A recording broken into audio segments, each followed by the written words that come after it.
live.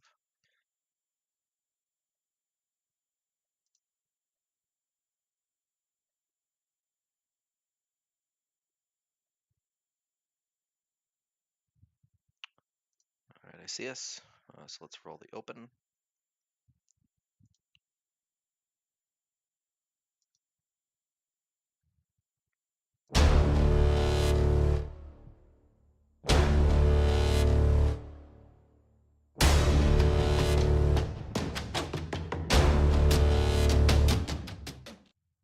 All right, guys. So welcome to Implausible Nature, our sort of last-minute live stream. We actually talked about it earlier today. We were like, we should stream tonight because that's going to be the fastest way to get out content. Because honestly, if we were going to record this, it'd probably be just as long as we're about to do now, except I'd have to edit it, which means it'd be like next week before we got it to you. So we were like, screw it, we're just gonna talk about it live, and it'll be more fun and engaging for you guys anyway. So yeah, so welcome to the stream, and we're gonna get started here. We got a lot to cover. So we're gonna dive right in. So let me flip on over here. So now you can see the Primaris Captain data sheet here. So let's preface this with some rules on our talking. So we're going to be talking about this based on no knowledge of the points, obviously. So it's Obviously, going to be strictly rules. Yeah. So strictly rules. So don't take this as gospel after the fact. So Right. Right. Exactly. So so yeah. Also, we're not going to talk about the strats and you know, enhancements tonight, because that's something that we can do in much shorter form content in a video. Honestly, seeing our detachment rules, I don't think we're going to be using the Gladius.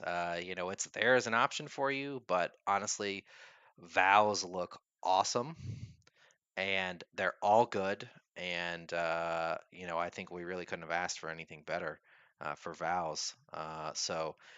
I don't see us using the Gladius detachment anyway, but we will do a video on it just in case you guys are interested in it, because we want to cover everything that we can. But tonight we got a lot to cover. There are a bazillion data sheets for Space Marines, as you all know. So hope you got your popcorn. hope you got your popcorn and your drinks and settled in for a long evening's you know video here. So in any case, let's get started. You should be able to see on your screen here the Primaris Captain. We kind of saw this one previewed a bit when they were talking about the data cards. They showed this, just the front part of it. So he's got Rites of Battle, which we saw on the Terminator Captain, which is a great thing. And then he's got Finest Hour. So once per battle at the start of the fight phase, this model can use his ability. If he does, until the end of the phase, add 3 to the attacks characteristics of melee weapons equipped by this model, and those weapons have devastating wounds. So this is pretty awesome.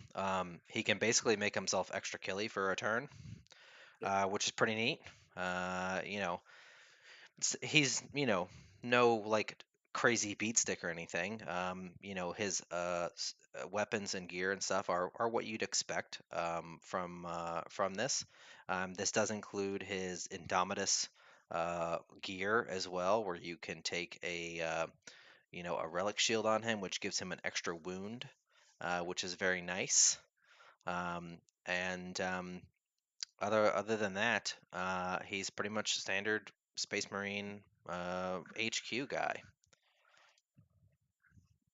Yeah, I agree. He's pretty solid. He's got the weapons that you saw. Most of this is all previewed on that, but We I saw think it's this. a nice Yeah, nice rites of battle. It's going to be kind of a key thing. it's a solid data Presumably, we're sheet. going to get it. Yeah. So, also, I'd like to note here at the start that we do not know as of yet which of these data sheets like we're about to talk about, as you can see here, here's the backside of his card, where it talks about his leader ability and where he can uh, be assigned to, like what joint units he can join. I'm assuming that on the Black Templar sheets is where it's going to tell us who can go into what, because obviously some of them must be able to join our units, otherwise that would be stupid. Um, so we'll just have to wait for Monday for that, which is when the other Space Marine stuff drops.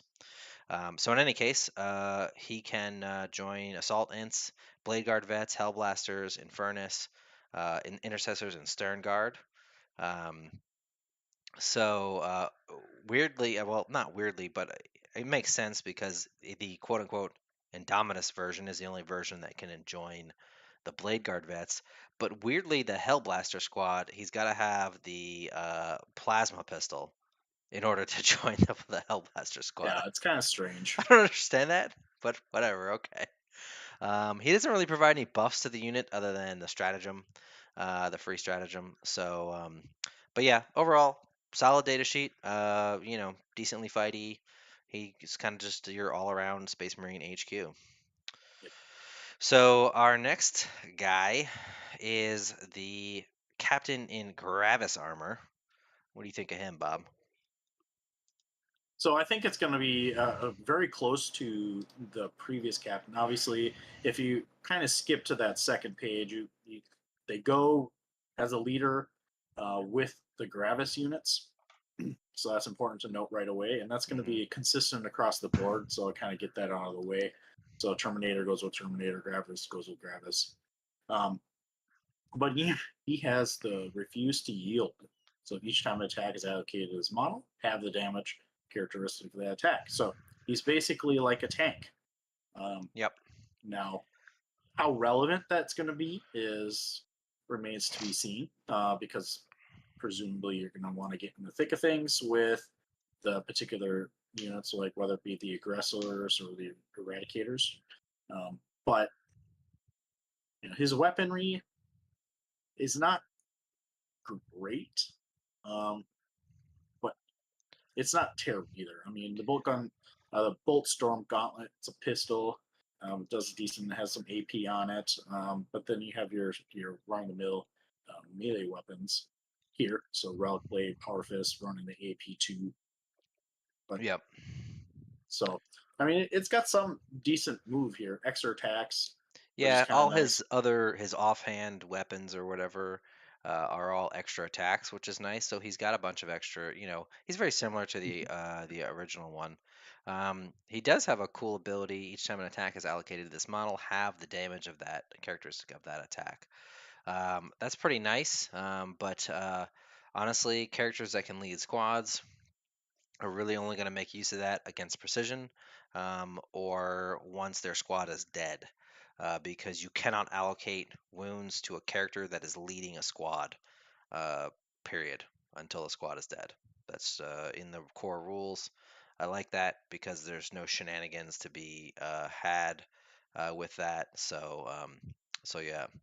Mao says, glad I can debate Ace live in real time. Yes, absolutely. The Marshal says that she said the Marshal said is probably going to be a reskinned captain in some shape or form with some minor differences in abilities, probably. Yeah, I would agree with that. We do know we're getting a Marshal sheet because GW said we are, along with a Castellan data sheet, because we have unique war gear for them. So rather than try to be like, if you're for this chapter, you get this, or if you're this chapter, you get that. So we're probably going to see more data sheets than we've ever had before, which is pretty cool. So we'll have to see on Monday what we get from that. Maybe we'll get a fancy Black Templar specific ability from our Marshal, which I would find very delicious. Yeah. So moving on from the Chunk Captain to Sneaky Captain. We've got Phobos armored captain guy.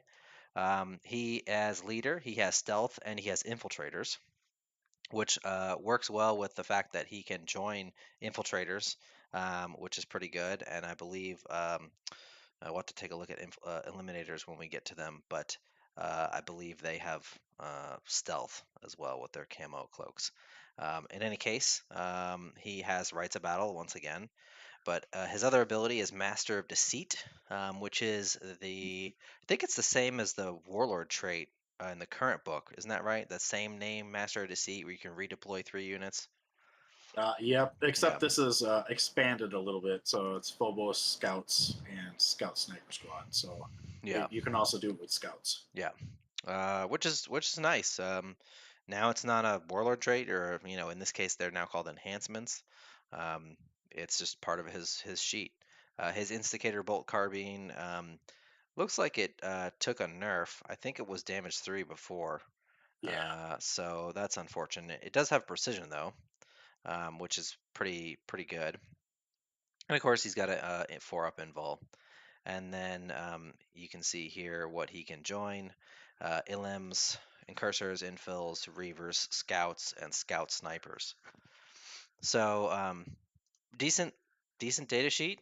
If you want to run some stealthy guys, which as we'll take a look later on, and infiltrators and incursors are very good. So I'm excited to talk about them a little bit later. So if you wanted to run a character with them, he's not a bad choice. yeah. I think he's not quite as good as the skew take that we could do in 9th edition, but in regular Ultramarines, I think he has a place. If you invest heavily in Phobos, which it's possible, and some sneaky Black Templars, then he has a place to get some redeploys. Hmm. But I think most of us are going to be taking some of those other close combat oriented Yeah, units. yeah. So he probably going to be Um, sitting on the shelf there's this year. no limit on characters anymore, just the number of times you can take a data sheet. So you could go crazy with characters. However, assassination is pretty punishing, so you Yep. don't want to go nuts. All right, so next up is the Captain and Terminator armor. We've already seen him. He was previewed with the faction focus. Everything is the same, obviously. So we've kind of already talked about him. We don't really need to. I don't need to skim, or talk too much about him, Bob. We will just quickly touch on what he can join, which is Relic Terminators, Terminator Assault Squad, and regular Terminators. No surprise there that he can only join Terminators. Pretty good to join a squad of Terminators like an Assault Squad because he rerolls charges for them. I can see that being useful for us, and he's solid in close combat too. Yeah, I agree. With its the charge rolls being gone, rerolls that we've typically been used to, I think he has a place Hmm. in some of those hard rock units that we have, like the Terminator Assault Squad, we'll get into a little bit later, where that could be very beneficial for us. Funny enough, if you take a ranged weapon and a storm shield, he has no melee profile at all. He can't attack because he has no basic close combat weapon profile. So, oops. I don't think anyone would do that. That seems a bizarre combination to me anyway. You'd either take a gun and a melee weapon, or a melee weapon and a shield. So, I just thought I'd point that out because I thought it was funny. All right, so moving on is the basic firstborn captain, whose abilities are exactly the same as the Primaris captain, except he has all the firstborn gear that you can take. Yeah, yeah, it's still a solid unit if Yeah. you're running that. But He can join assault squads, command squads, tac squads, and van vets. So, you know, none of those are particularly like, oh my god, amazing squads. So I don't know. I don't know that he'll see the sad table too face. much. Yeah. I don't know that he'll see the table too much for us. Um, so moving on is the same guy, only with a jump pack. So it's no longer just a gear option. It's now a completely different data sheet. And they gave him a new ability, Angel's Wrath. While this model is leading a unit each time that unit ends a charge move until the end of that turn, Add 1 to the strengths characteristics of melee weapons equipped by models in that unit. And then, of course, he has rights of battle. All right, so this is actually pretty solid. Yeah. Um, you know, him leading like an assault squad with a bunch of chainswords. Now they're strength 5 with a lot of attacks is pretty good. It's pretty good. We'll have to see points, obviously, but he's decent in melee. He can get 7 attacks with a chainsword if you wanted to. You could also give him lightning claws. I would probably give him lightning claws um, if I were going to take him because you get the extra AP and you get strength 5, so then he goes to strength 6, which is pretty awesome. So yeah, thoughts on this guy, Bob? I think he might have some place. It's unfortunate, and we'll get into it a little bit later, that it's only going to be the assault squad with the jump Hmm. packs and the Vanguard veterans with the jump. Hmm. So as we'll talk about soon, his place is probably going to be with the assault squads if you take them, because our dear friends, the Vanguard veterans. Yeah, Uh, yes. pour one out for them. We'll get to them in a second.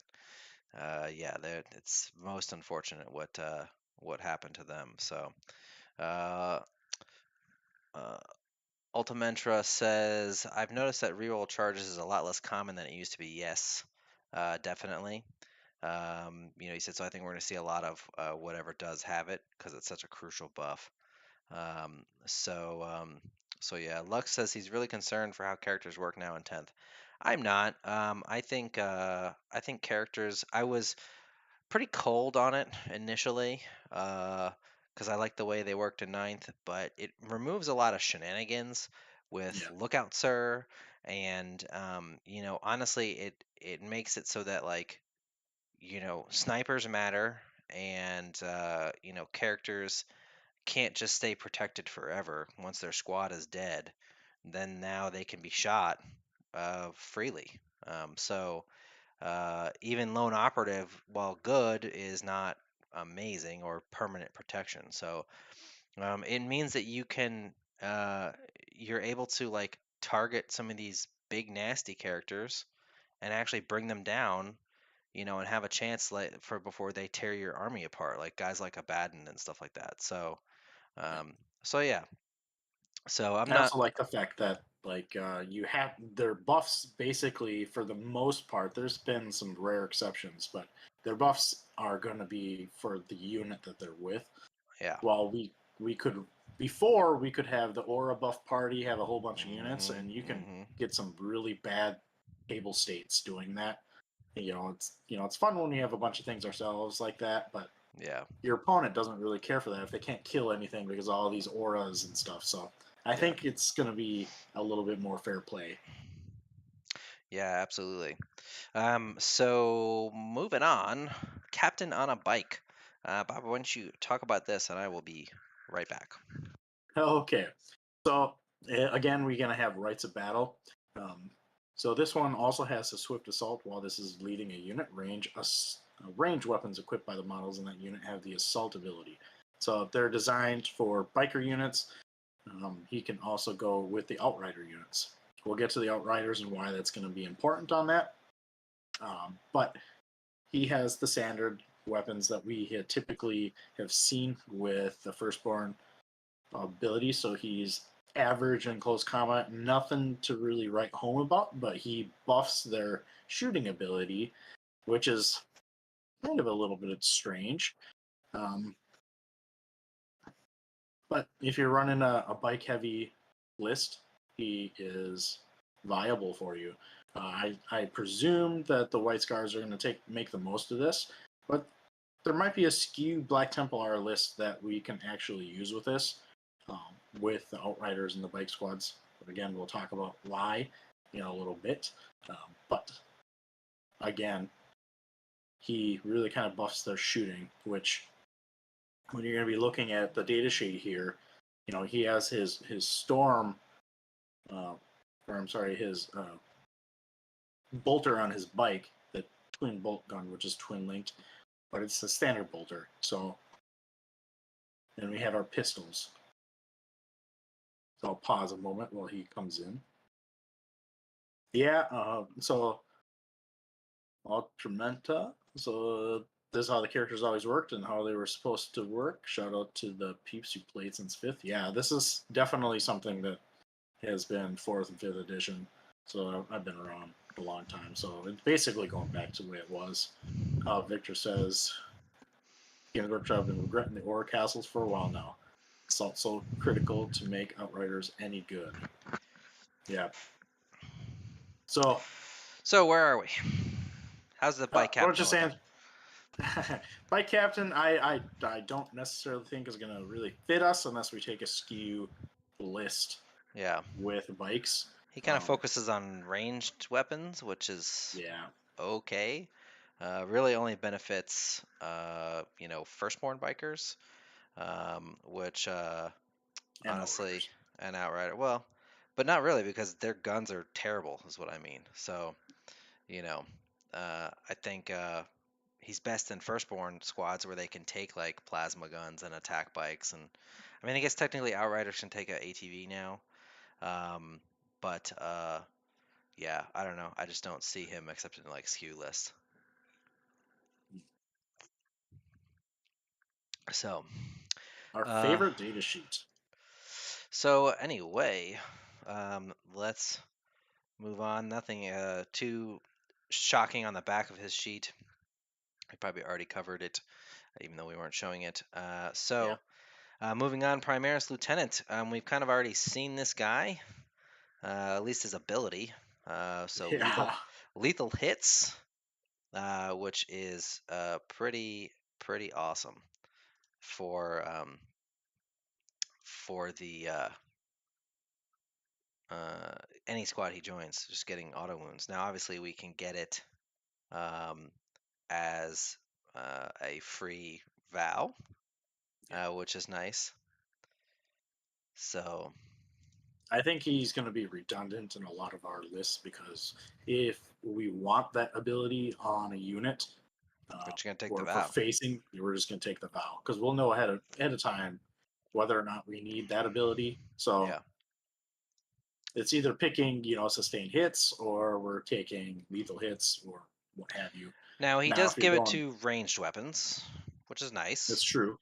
Um, and he does also have target priority, which this model's unit is eligible to shoot and declare a charge in the turn in which it fell back. So those are both good pluses for him. It just the one main thing, the thing that I was really excited about at first was yes, auto wounding. Let's stick him with a sword brethren squad. It's just now like, wow, I can just get that on them anyway. so, but otherwise he's solid. You can take the Bladeguard version with anybody, which is pretty cool. And of course, you can pair him with a chapter master or a captain, which is nice. So um, it's not bad. One thing that I liked that they've really done a good job of, and they kind of mentioned this, is they wanted all the units to have a purpose and to be different, right? And so Yep. even like the units that are the same, like the captains, there's several different kinds of captains, Yep. but they all have different abilities. So you kind of can pick which one based on not like his stat line, but like what ability do I need for my list or my unit that I want to put him with, which I like. I like that philosophy because it makes them all useful depending on your list. So, so moving on, Lieutenant in Reiver armor. Now we'll get to Reivers in a little bit, but Reivers are coming off the shelf, I think, and this guy They're leading very them. good. This guy leading them makes them that much better. So he's got tactical precision, so same thing as the other one. And then he has deadly terror. While this model is leading a unit, increase the range of that unit's terror troops by 3 inches. So that's going to make it 9 inches because it's a 6-inch ability, which is a pretty damn big bubble off of a unit. So yeah, and he's decent in combat. He's got a precision combat knife. Now there's no AP, it's damage 1, but it has 6 attacks. And I mean, if you are attacking a squad and there's a weak character that's buffing them, you can slink some wounds in there, so Yep. like a Farseer or something like that, Yeah, we'll you get to might be the able to Reavers. plink them off. So I think he's going to be very good as an add-on to Reavers, which is pretty nice. And you can kind of see a little bit of preview here. They also have the Scout 6-inch rule. So at the Hmm. beginning of the game, you're also going to be getting additional movement Yep. on the board. So that's huge to be able to get to objectives early. And, that Deadly Terror ability is going to really sync really nicely with their other ability on the Reavers. Yep. I don't want to give it too much away, but I think it's going to be a great potential take for a lot of units. So definitely put that one in the maybe list Yeah. for sure. Yeah, absolutely. So next up is the Lieutenants in Phobos armor. So this guy is the other Lieutenant in Phobos, because technically the Reaver armor is also Phobos. So he has Deep Strike, Infiltrators, Leader, and Scout 6 inches. So he's got quite a plethora of abilities here. He's also got Tactical Precision, just like all the other lieutenants. And he's got Shoot and Fade. So in your shooting phase, after this model has shot, if it's not within engagement range of any enemy models, it can make a normal move of up to D6 inches. So that's pretty awesome.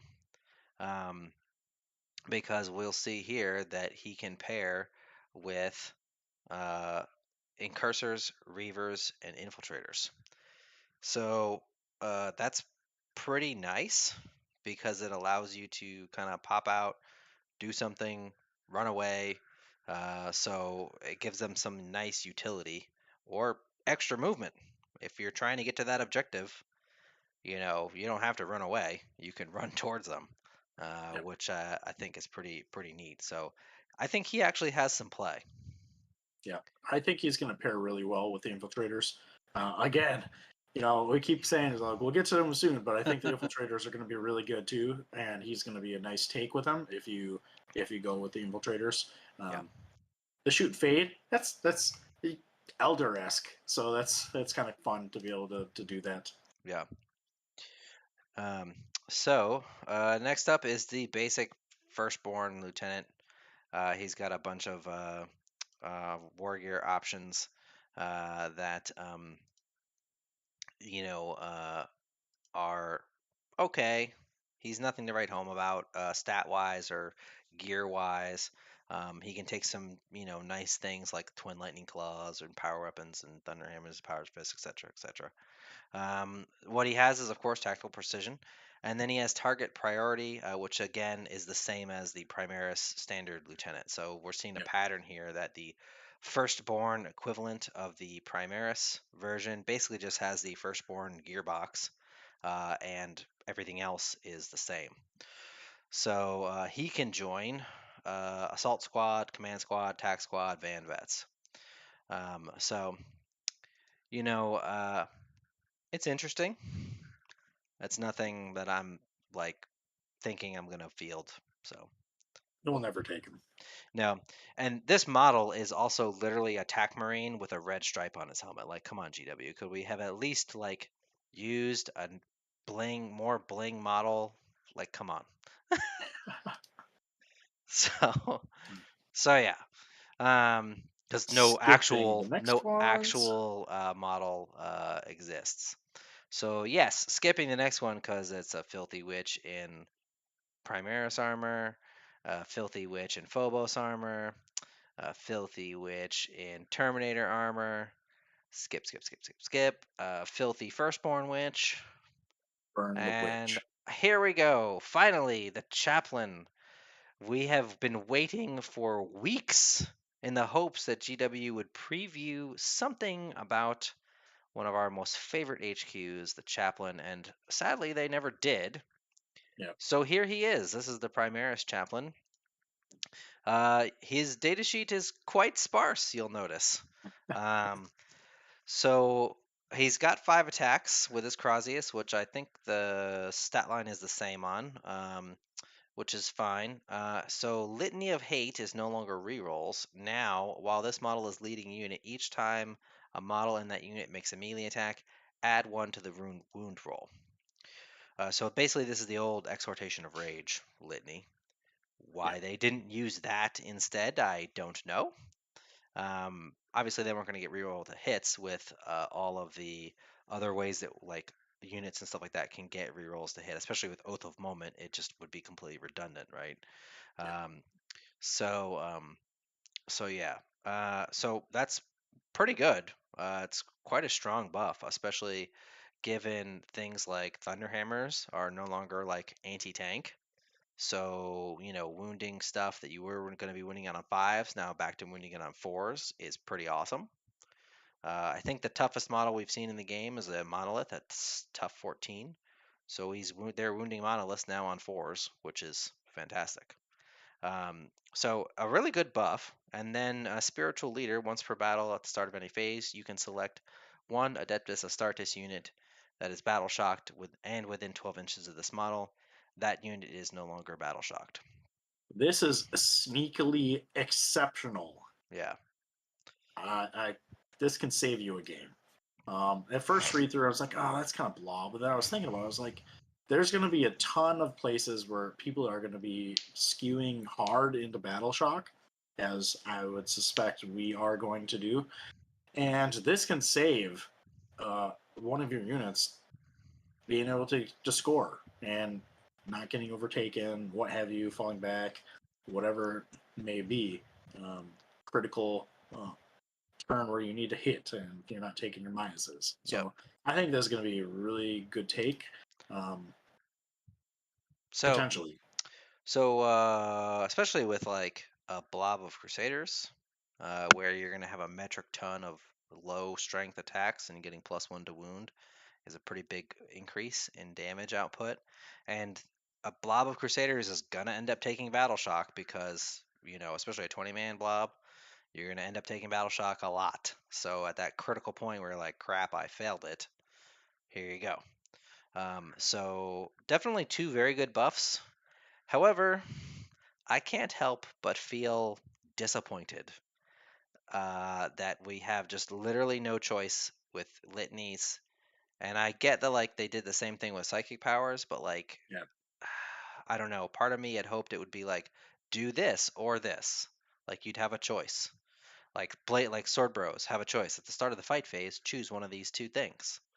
I was really hoping for something like that to at least give us some choice with our litanies. Um, so it's not bad.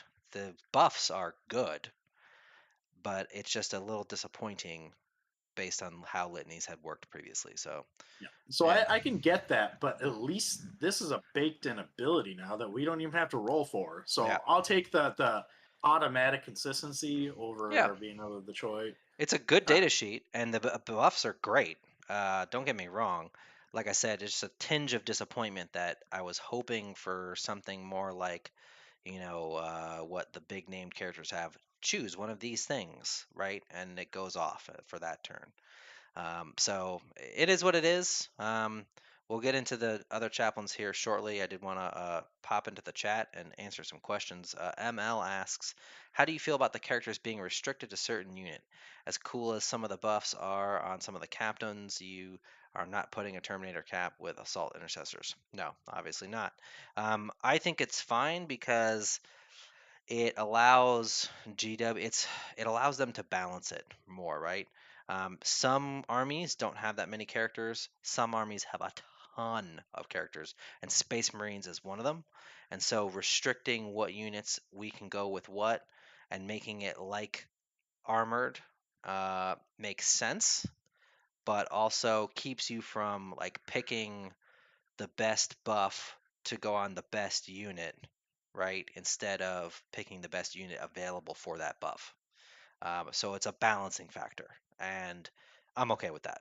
And some of the choices we'll see are a little weird. But overall they make sense, and I'm fine with it. Yeah, So I am too. I think it makes it a little bit more flavorful as far as goes. mhm. Yes, some of those characters, like for example, if you're the running Phobos, is the rules kind of wonky versus what you kind of want. But I mean, ultimately, it makes it a little bit more flavorful. It makes it a little easier, as you mentioned, to balance it if necessary. There is some overlap on those. So, like for example, Litany of Hate, we'll see, is on everyone. Yeah, So you have that. just It like just changes tactical second precision ability. for the lieutenants or rites of battle for the thing. Yeah. So there's one that's static for them, and they all got other ones. So we can see here what units he can join: Assault Lance, Blade Guard, Hellblasters, Infernus, Intercessors, and Stern Guard. So pretty good list of stuff to join. I'm sure he'll be able to join Crusader squads. I see no reason why he wouldn't be able to. I'm sure we're going to get that list of what these generic characters can join of our specific units Mhm. later on, and it could be, a pretty hefty list of things that should be able to join them. I think because if we're thinking about Tacticus armor stuff, which is basically our two squads that we have, all the Tacticus stuff should be able to join our two squads. And if they keep Firstborn Crusaders around, all the Firstborn stuff should be able to join them. So yeah, overall, good solid buffs on the data sheet here. So now we get to the Terminator Chaplain, and I am excited for this one because now I can put this guy back on the table. Because again, he has Litany of Hate. So we can see right here he can join the 3 Terminator squads that we have naturally. And Litany of Hate +1 to wound with your Thunder Hammers, and that's pretty awesome. And +1 to wound with your Strength 5 Lightning Claws. He's wounding Emmy. They're wounding MEQ on 2s with the Lightning Claws, which is dope. So that's a tremendous buff for an Assault Terminator squad. And then his other ability is also pretty good. Recitation of Faith. While this model is leading a unit, models in that unit have a 4+ feel no pain against mortal wounds. So we've seen there's a bunch of stuff with devastating wounds. Mortal wounds in general do seem to be less prevalent. Um, with specific units giving out mortal wounds and specific weapons having devastating wounds, which is like just a not reliable. It's just a chance for it, right? Yeah. Um, so even still, that will be one of Terminator's weaknesses, right? Because they got a 2+ and a 4+ save. They're tough 5 with 3 wounds. The Storm Shield dudes have 4. So that's going to be a weakness for them. And him leading them is just like cool. I don't care. I got a 4+ feel no pain. Okay. So I'm really excited because I have a Terminator Chaplain that I've been wanting to try to put back on the table for ages now, and now I think I'm finally going to be able to. What do you think, Bob? How do you feel? I agree with the sentiment on most of that, especially since we no longer have, excuse have the ability to save against mortal wounds. However, his weaponry doesn't really match what Eh, we're typically getting to put on that. it's Uh, never matched. I mean, he's always had some weird ranged gun and then Excrasius. So we're but really, we we're, stick like Maldus or someone with him typically, or what have yeah, you. but I don't know that Grimaldus is going to be able to go with Terminators. No, he's not now. So Right. like that's why I'm like Yeah. there is some play. I was hoping for a little bit more on it. This is not one that I'm as high on, but just I'm like you excited were with the because it's previous one, it's usable. You yeah, know. he's usable certainly. Yeah. So I mean They're that all is a they're all weakness. well, most of them are usable. It just depends on what you're trying to accomplish, right? So I think if you're going to take a fat block of Terminators, you should be considering this guy to help protect them against mortal wounds and stuff. So especially when like we have armies that can legally cheat, like Eldar, and just like I'm just going to make that a 6, so now it's devastating wounds and have some mortal wounds. Cool. Don't care. I'm rolling 4 ups, baby. We've got a super chat. Nako makes. Thank you so much for that. Hammerfall Bunker is exciting for objective protection. Yeah, sadly, the Hammerfall is all the way at the bottom of the data sheet, so we will get there. But it actually got some buffs. The thing might be playable now, which is cool because it's a cool model. I've thought about actually buying one for a while and just using it as terrain. But yeah, so we'll talk about that when we get there. So yeah, so let's move right along here to our next data sheet, which will be the Chaplain on a bike. I was really Yep. excited to see what they were going to do with him because I love this model. It is such a cool model, and as expected, he has Litany of Hate. His stat line is basically what it is now. And then he has Catechism of Fire. Each time this model's unit is selected to shoot, you can select one enemy unit within 12 inches and visible to this model until the end of that phase. Ranged weapons equipped by models in this model's unit have the devastating wounds ability when targeting that enemy. So as we see here, you can join 2 squads, bikes and outriders, and this is just meh, whatever. I'm not excited. Lame. I'm not excited by this at all. Unless you're going to skew into a bunch of firstborn bikes who actually have decent ranged guns, this is just bleh, whatever. Because bolt It's guns, so unfortunate too. yeah. It's such a Black Templar-esque model.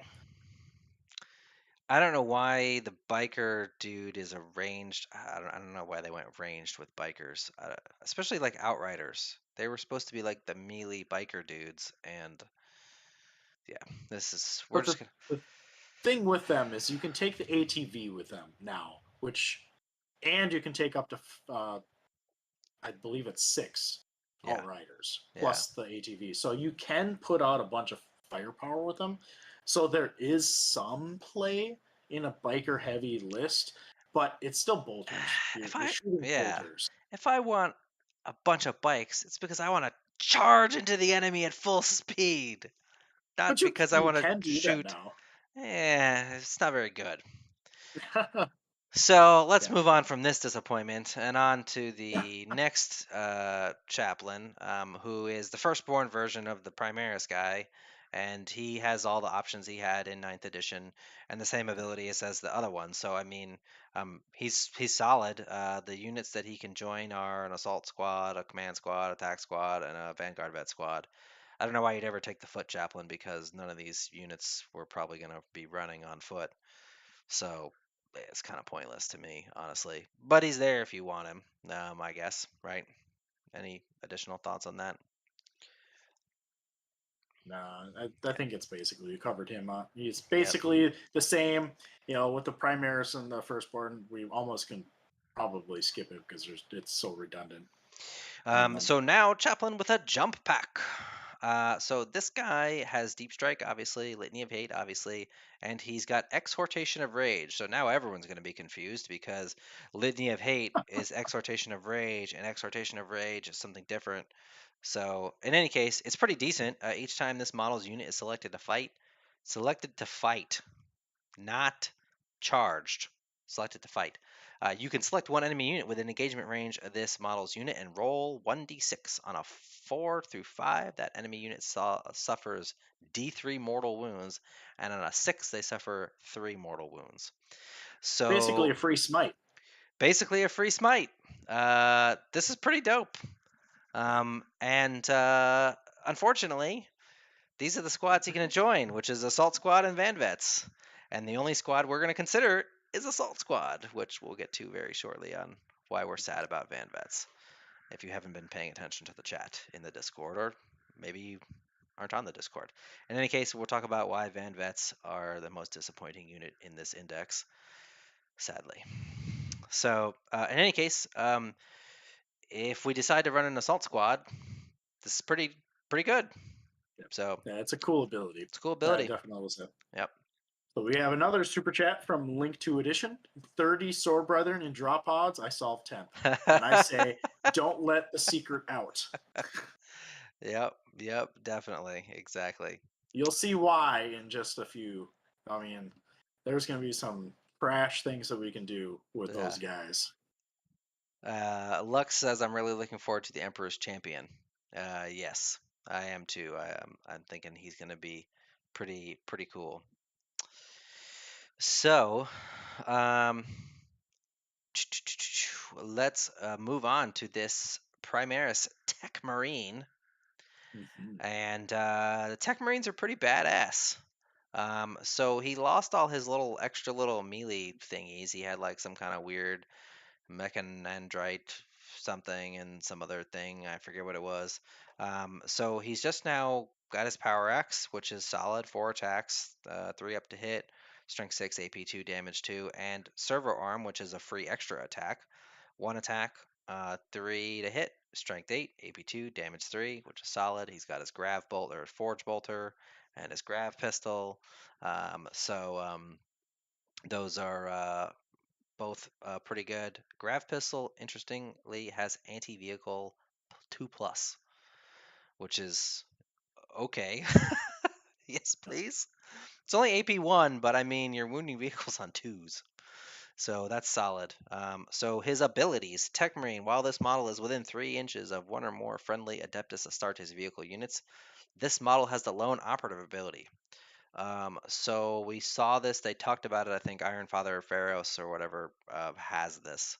They mentioned. So we presumed that all Tech Marines would, and they do. So this is cool. So you don't have to leader him up with somebody. He does have leader as well.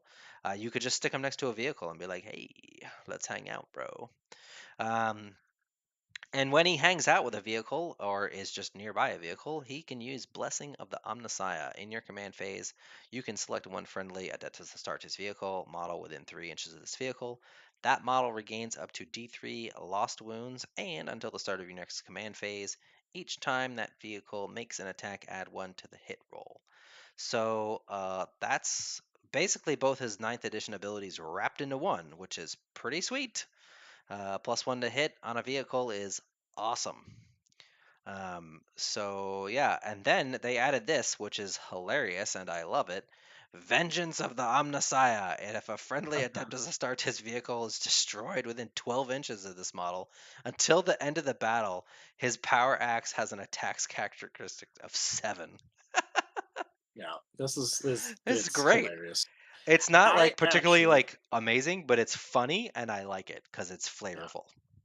I really kind of like this data sheet, honestly, It's really because good. I The if model you is kind sick. of look over the rules and a lot of the data sheets that we're going to get into, vehicles are really good. And then you can Yeah. give this guy, presumably, we don't know points yet, but in traditionally, he's been the one of the cheapest, if not the cheapest, uh, Hmm. HQs that we can take. Yeah. He's dirtball, and he can buff one of these vehicles that are super strong now. Uh, Yeah. I mean, he's definitely on my radar. He's definitely on my radar too. And so is the firstborn guy who oops, hold on here. I don't know what just happened. My screen went weird. There we go. The PDF suddenly was like cut in half. So I fixed it. So he can join a squad, and he can join assaultants, servitors, and intercessors. Weird combination of units there. Don't know. I guess maybe you want him to have some protection or something. I have no idea. Maybe got some backline intercessors that you want him to hang out with. I don't know. I Servitors make mean, sense. I get that, but I don't get the rest. He's but almost you better can being a use it. lone operative. So I mean, yes, but you could also use the intercessors to kind of protect him yeah, if necessary, yeah, because you could still use the blessing on the side while you're in a unit. yep, exactly. Moving on to the firstborn Tech Marine, who is very similar. He has all the same exact abilities, except he has all the gear that you would expect from the firstborn guy. So he can take the servo harness with the flamer and the plasma pistol, and he can have a bolter and a He's got the axe, and he can take a chainsword and a bunch of other random weird things. He can even take a thunder hammer for some reason. This model had a thunder hammer. I don't remember that ever being a thing. Okay, whatever. um, the point is it's going to depend on points what he costs, what the other one costs. Both I foresee both of them being completely fine as units to pick and choose between. And he has a couple different things he can take. He can go in attack squad or servitors. So depending on what you're doing, what your units you're taking, if you want to join one with a unit, you may have to take one or the other, depending on what units you're taking. Um, Either way, both are excellent, and the lone operative thing is nice. If you don't have a squad, you want him to join or can join. So, um, Yep. yeah, I'm really interested to see how we can I love the synergy that they're doing with characters and certain units and things like that. Like they're giving them good buffs, but none of them are like, oh my god, this is broken, So, Yeah. which is nice. So speaking of servitors, here they are in all their glory. They have Mind Lock. While a Techmarine model is leading this unit, improve the ballistic skill and weapon skill characteristics of ranged and melee weapons by Astartes Servitor by 1. So that means that they all hit on a 4-up to shoot normally, and the multi-melta, the heavy bolter, and the plasma, all 3 guns have heavy. So the hilarious thing is that if they stand still, the servitors are going to hit on 2s.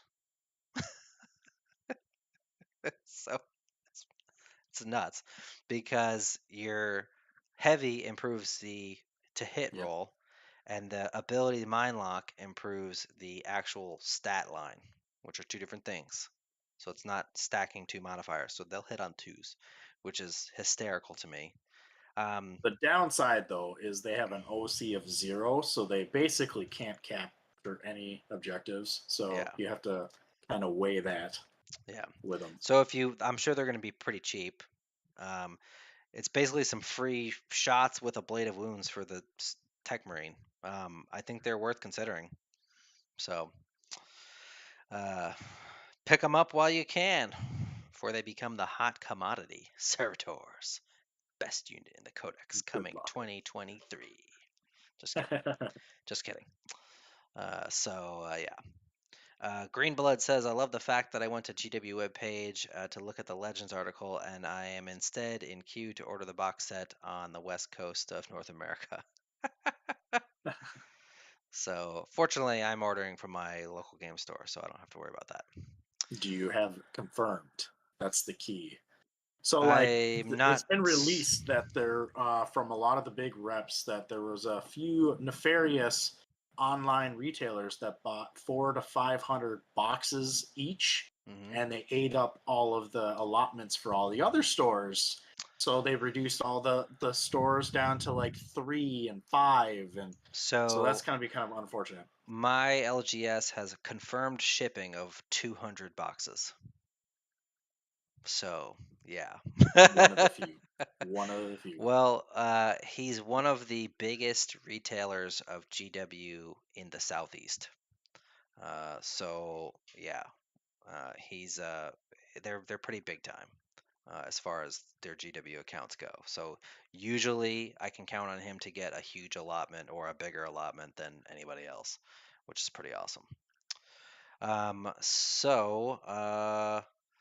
Servitor Retinue, this is interesting. At the start of the declare battle step, this unit can join one other unit from your army that is being led by a Techmarine. So you can actually join them to the Techmarine's unit. So if you've got a Techmarine with intercessors or something, these dudes can tack on to that as well, which is kind of cool. I'm kind of liking servitors, Bob. Yeah, May have they're to kind of pick some handy. up. So like, let's say your vehicle dies, and oops, Cool. now you're I've got a not beat you have stick, a beat you have a stick melee guy. Terminator. Yeah, exactly. So yeah, no, oh, those Let's go. Astartes servitors jump And they in, and and now they have a he's not going to 6-up get invul killed. save too, which is pretty cool. Yeah. So, All right. Speaking of intercessors, here they are, and they have sticky objectives. So that's an interesting thing. I kind of like that for them. They kind of feel like that's something that suits them. We Mhm. already seen their bolter, which I love. Um, which is, if you don't remember, is 24 inches now, not 30, which is fine. It's flat 2 shots, hits on threes, kept the AP. It has assault and heavy. So that means if they stand still, they're hitting on twos, or they can advance and still shoot. Remember now, assault no longer incurs a -1 penalty for advancing and shooting. So that means they can advance and shoot at full BS, which is pretty sweet. I really like the bolt rifle. It's very cool. I'm Yep. digging it. Yep. And it's So, nice that you can use all your intercessor models without having to decide which one, yep, which bolter you have. Now it's yep. just real cool. The Astartes grenade launcher is pretty dope as well. It fires a crack or frag now instead of just being a single profile. And the crack is pretty strong. It's one shot, strength 9, AP -2, D3 damage, which is pretty cool. And we can look here at their composition, and uh, the grenade launcher is an extra weapon, as it has been. So that means you can fire the grenade launcher and their bolt rifle at the same time, which I like. So, um, which is fun. So, intercessors are solid. Um, I'm considering them. We're I've not got a bunch taking anyway. them. We're not, but sticky objectives, Bob. We're not taking Well, them. Just trust me. Just trust me. there's let's They're move. good, but we're not taking them. Let's move on to the other troops, and we'll see why. Oh, we don't have troops yet. Sorry. Infernus Squad. So we've already seen these guys. We talked about them already. Uh, I think we're going to be running these because they're cool, and forcing battle shock is important now. So free forcing battle shock is amazing, and they can also are great for overwatching light infantry because it's like, oh, you moved near me, and you don't care about hitting on sixes because you're auto hitting. So Yeah. these guys are going to be solid. Yep. I really like it. I think they're going to be probably one in every list that I'm going to at least start with until I kind of see where How they uh, play out. how they play out on that. Obviously, they're not going to be Um, great into Marines, but whatever. They'll be great into a lot of other things. So, more intercessors, assault intercessors. They are the stat line that we would expect. They are battle line, so they're OC2. And they have shock assault. Each time a model in this unit targets an enemy unit with a melee attack, re-roll a wound roll of 1. If that enemy unit is in range of a objective marker, you can re-roll the wound roll instead. This is pretty have fun. dope. This is fun. You can put characters, some pretty solid characters with them. You can put a chaplain with them. So a 10-man with a chaplain now can target stuff on objectives and re-roll the wound roll and get +1 to wound. That's pretty good. Yeah, and you can save your ultimate moment for something else. Exactly. Exactly. So so yeah. Shane says the litany giving unit dev wounds is great on bikes because they have twin linked, allowing you to reroll wounds to search for sixes. Yeah, that's fair. That's fair. We'll get to bikes here in a few minutes when that data sheet comes up, um, and you know, we'll talk about them then. Link says I just painted some servitors about a month ago. I bet you're happy. All right, so next Yeah, up, obviously they have the same options they did before. Nothing new there. The librarian with a filthy witch with a jump pack. We're gonna skip that one. The new lieutenant with a combi-weapon. I believe we've seen this data sheet, or maybe I just read the pieces of it. Goonhammer I think pieces article. of it. Yeah, we've seen some of this. In any case, we'll go over it anyway, for those of you who are not aware. So this is basically the same dude that is, you know, the other two. He's really the same as the Phobos armored guy, except he has different abilities because it's a different model. They both have Yeah. paired combat blades. He's got a combi weapon, which, how do you feel about combi weapons, Bob? I feel like they're just very weird and meh. I think there is a place for them against infantry heavy because they have the anti Infantry, infantry 4 yeah. plus and devastating wounds, especially higher toughness ones. Um, Yep, which means Death they're Guard going to comes to wound mind. on a 4, and it's that wound also counts as a critical wound because of devastating wounds, which means it's automatically a mortal wound. Mortal wound. Yeah, Yeah, so you're hitting mortal wounds on 4s, so I think that's nice if it's combined with another unit that has combi weapons. So like Stern Guard, which we'll get to momentarily, I think would be okay. yeah. I don't think as a one-off, it's not as good. Um, I think it just you're His, adding time to your rolling in your yeah, game, which you don't have yeah, all that exactly. stuff. His So paired combat blades have anti-Tyranids. Like, I get it because he's got like Tyranid blood coming off his knife and he's in the Leviathan box. Like, why yeah, is it anti-Tyranids? Why isn't it just not anti-monster or something like that? Like, that would make more sense to me. But it's so specific, it just doesn't. It's weird. Anyway, yeah, it could have been like Xenos. yeah, yeah, something like that. In any case, his abilities are pretty awesome. He's got a feel no pain, a 5-up feel no pain. He's got infiltrators. He's got stealth, so he's -1 to hit. He's got lone operative, which is great. He has an aura called Priority Objective Identified. At the start of the first battle round, if your army contains one or more models with this ability, you can select one objective marker on the battlefield to be the priority objective. Until the end of the battle, while a friendly Adeptus Astartes unit is within 6 inches of this model, each time a model in that unit makes an attack against targets the enemy unit that is within range of the priority target, re-roll a wound roll of 1. So basically, pick an objective, enemies that are within range of that objective, and within 6 inches of this model, re-roll wounds of 1, which is pretty solid buff, Yeah, especially on an important like center objective or something like that. And then he also has evade and survive once per turn when an enemy unit ends a normal advance or fallback move within 9 inches of this movement, and this unit is not within engagement range of one or more of those enemy units, it can make a normal move. This is great because you kind of want your dude to be able to like be around your guys that want to shoot at the stuff on the objective, and but then when they run up to him to try to shoot him, he can just bamf out of there. So I actually really like this guy's rules. I think he's a solid pick for, if we want to play objective board control games. So what do you think? I think it's kind of a cool, tricksy kind of guy.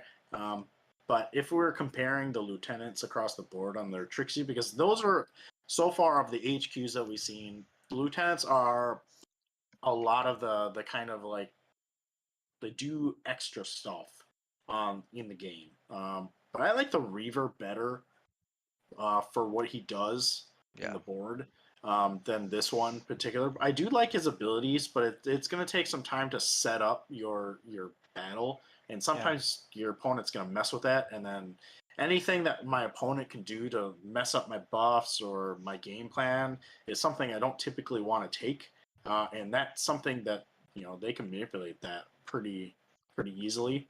But on the other hand, if you make that an easy to get objective for your opponent, the priority objective, potentially that might scare them away from going after that one. So there's some play, but I think a good opponent at a tournament level, they're gonna ignore it, and because reroll ones, while it is impactful, uh, if we want to kill something, we're probably oath momenting it anyway. Yeah. Um, so Mao says, I don't know, I'm not really feeling this data sheet except for the priority objective identified.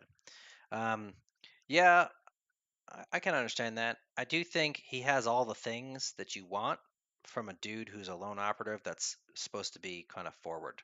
He's got to feel no pain. He's got a -1 to hit. You're going to move up to try to get within 12 inches of him to shoot him.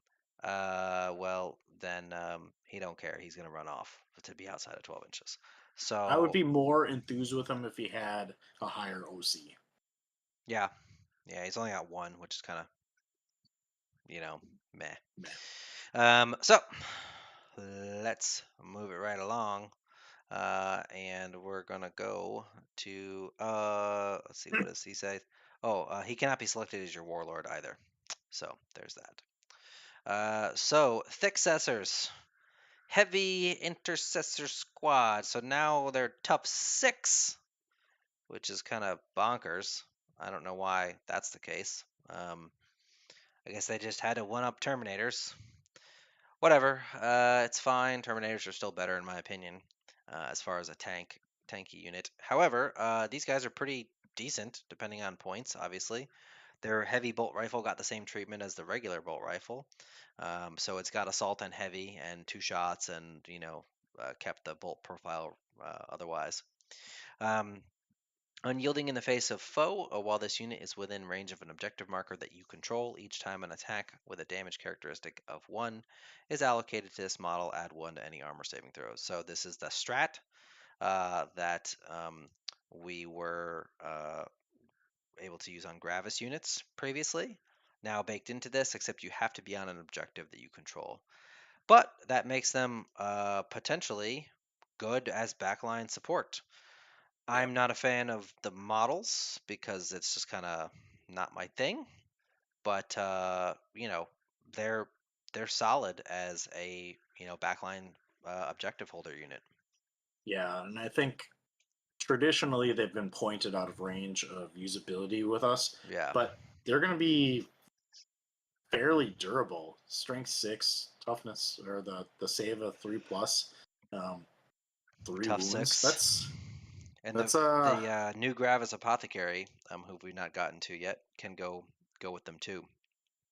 So I think that's going to be pretty solid. Their weapons is nothing to sniff at, and yep, we're going to see a ton of Space Marine players out there. We always do, and if you look across the data sheets that we're seeing, there's a lot of damage 1.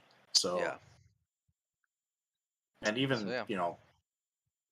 even the previews are Even the other, it's a yeah, lot of damage exactly. room. Yep, they've reduced all the damage on a lot of stuff too. So yeah, of course they can take a heavy bolter as well with their squad, just like they could previously. All right, Now this is the good one. Infiltrators. So Infiltrators, as you can expect, have Infiltrators, the core ability. What a surprise! Yeah. They kept their Omni Scramblers, which is awesome because that's one of the reasons that we like them. Is screw your deep strike, get out of my deployment.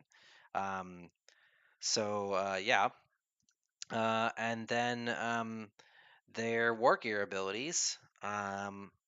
They have their ranged weapons are nothing to write home about. It's just marksman carbine. It's a bolter that has 2 shots and is heavy. It's okay. It's nothing. It's a bolter. Um, but their Helix Gauntlet models in the Bearer's unit have the Feel No Pain 6+ ability. So this is good, but also redundant with Uphold the Honor. So, it's good if you don't take that, because you get it anyway. And if you do take that, well, at least you got the 5-up leadership. And then the Infiltrator Comms Array. Each time you target the Bearer's unit with a stratagem, roll 1d6 on a 5+, you gain 1 CP. So the other thing to note here is if you look here, we can have both of those things now. Yep. It is not required that you take one or the other. So you can have both. I don't know if they're going to cost points. I don't know what they're going to be. But both of these are very good abilities. And depending on points, worth taking both of them on the unit. So, So makes these guys so strong is the ability that they have now is the same. So Omni Scramblers, you will see a ton of reinforcements and deep striking, whether it be drop pods or moving off the side of the board. It's going to be crazy how much you're going to see. yep. And forcing them to stay outside of the 12 feet or the 12 inches, especially with forgive me, the stratagem, the desperate stratagem at the end. I can't think of the name of it right off the top of my head. For the missions, the secondary. A lot of The those, Gambit? yeah, the gambits. Thank you. Yeah. So the gambits require you to reposition across the board Yeah. suddenly, and you can withhold a lot of reserves to kind of skew into that. These guys are a hard counter. Yeah, Yep. I really kind of like these guys. I won't lie. They're good. They're good. And what we were using the next unit, which is Incursors, as like basically, Infiltrators light, because we needed an Infiltrator unit on the center of the board early to, force trade game stuff. And we took them because they were cheaper than infills. They're now completely different, so to speak. So they do not have infiltrators. So you cannot. They like currently they have concealed positions, which is the infiltrators role. They don't have that. Instead, they have Scout 6, which is fine. But they have a new ability, which I really like. Multi-spectrum array. In your shooting phase, after this unit has shot, select one enemy unit that was hit by one or more attacks made by this unit this phase until the end of the phase. Each time an Adeptus Astartes unit makes an attack that targets that enemy unit, add 1 to the hit roll. That's dope. So you can scout these little guys up into some cover, pop them out, plink something with your piddly bolt shots, and the rest of my army gets +1 to hit. That's really good. That's Not really only good. not only that, they got some decent weaponry. So the Oculus Bolt Carbine is assault and ignores cover, so that's Yep. I mean it's a bolter, which is nice. Yeah. But when you get to the melee weapons, that's where Sustained the hits. sustained hits, and they have 3 attacks, which Yep. is kind Solid. of huge. It's solid for a troop choice. Hmm. So you get those exploding hits, which I think in 8th edition they had exploding hits. So yeah. And then their Haywire Mine got better too. It's still once per battle. It still does on a 2+, does D3 mortal wounds, but now it does 2d3 mortal wounds if it's a vehicle unit. And more importantly, you don't have to be charged. You just have to be within 3 inches at the start of any phase within an enemy unit. So you can just like trundle on up to that vehicle and go, here you go. have 2d3 mortal wounds on a 2-up, because you just got to be within range at the start of any phase, which is awesome because a lot of times I found that these guys were getting shot off the board before using their Haywire Mine. Because you had to be charging them in order to use it. Well, now you can just run up to a unit and stick that sucker onto a tank or onto a unit. Great little ability now, so really, really dig it. And then, of course, they have no options as per normal, besides the Haywire Mine. So, yeah, Incursors infills still some of the best troop choices in the game.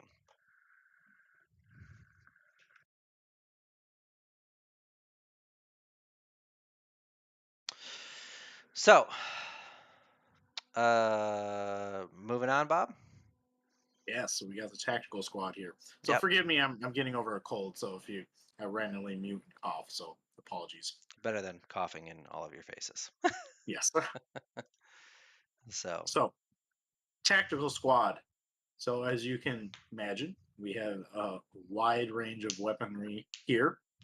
Um, their abilities is tactical flexibility. The unit's eligible to shoot and declare a charge, and the turn fell back. So that is pretty good. I won't lie. So depending on points and how it goes, um, do I think we're probably going to take them? Maybe not, because I think there's going to be some other options here. But there is like a legitimate reason to take tactical squads here. You have some great weapons. You can fall back, charge again if you feel it necessary. Your sergeant can take some higher level melee weapons and throw down some attacks. So if you're in a situation where you need to fall back, get off something, you can fall back, shoot, and then charge into a weaker unit to clear off, or maybe you have some higher value weapons that you can just kind of pump into them to get that nastier unit off the board. I think that's a valid take here, especially if you combine them with some of our HQs that we have. So Yeah, they are. This is interesting to note. They are a 10-man unit only now. So uh, bear that in mind. They are going to be more expensive, but they do have some decent abilities. I like that GW is trying to make them different and usable, as opposed to being just this is the cheapest squad I can take, and it is what it is. Um, so um, so yeah. Um, so I don't know that we'll be taking tax squads, but it's there and they have a decent ability if it's something that fits with your game plan. So, moving on to scouts. Now, we've had a love-hate history with scouts.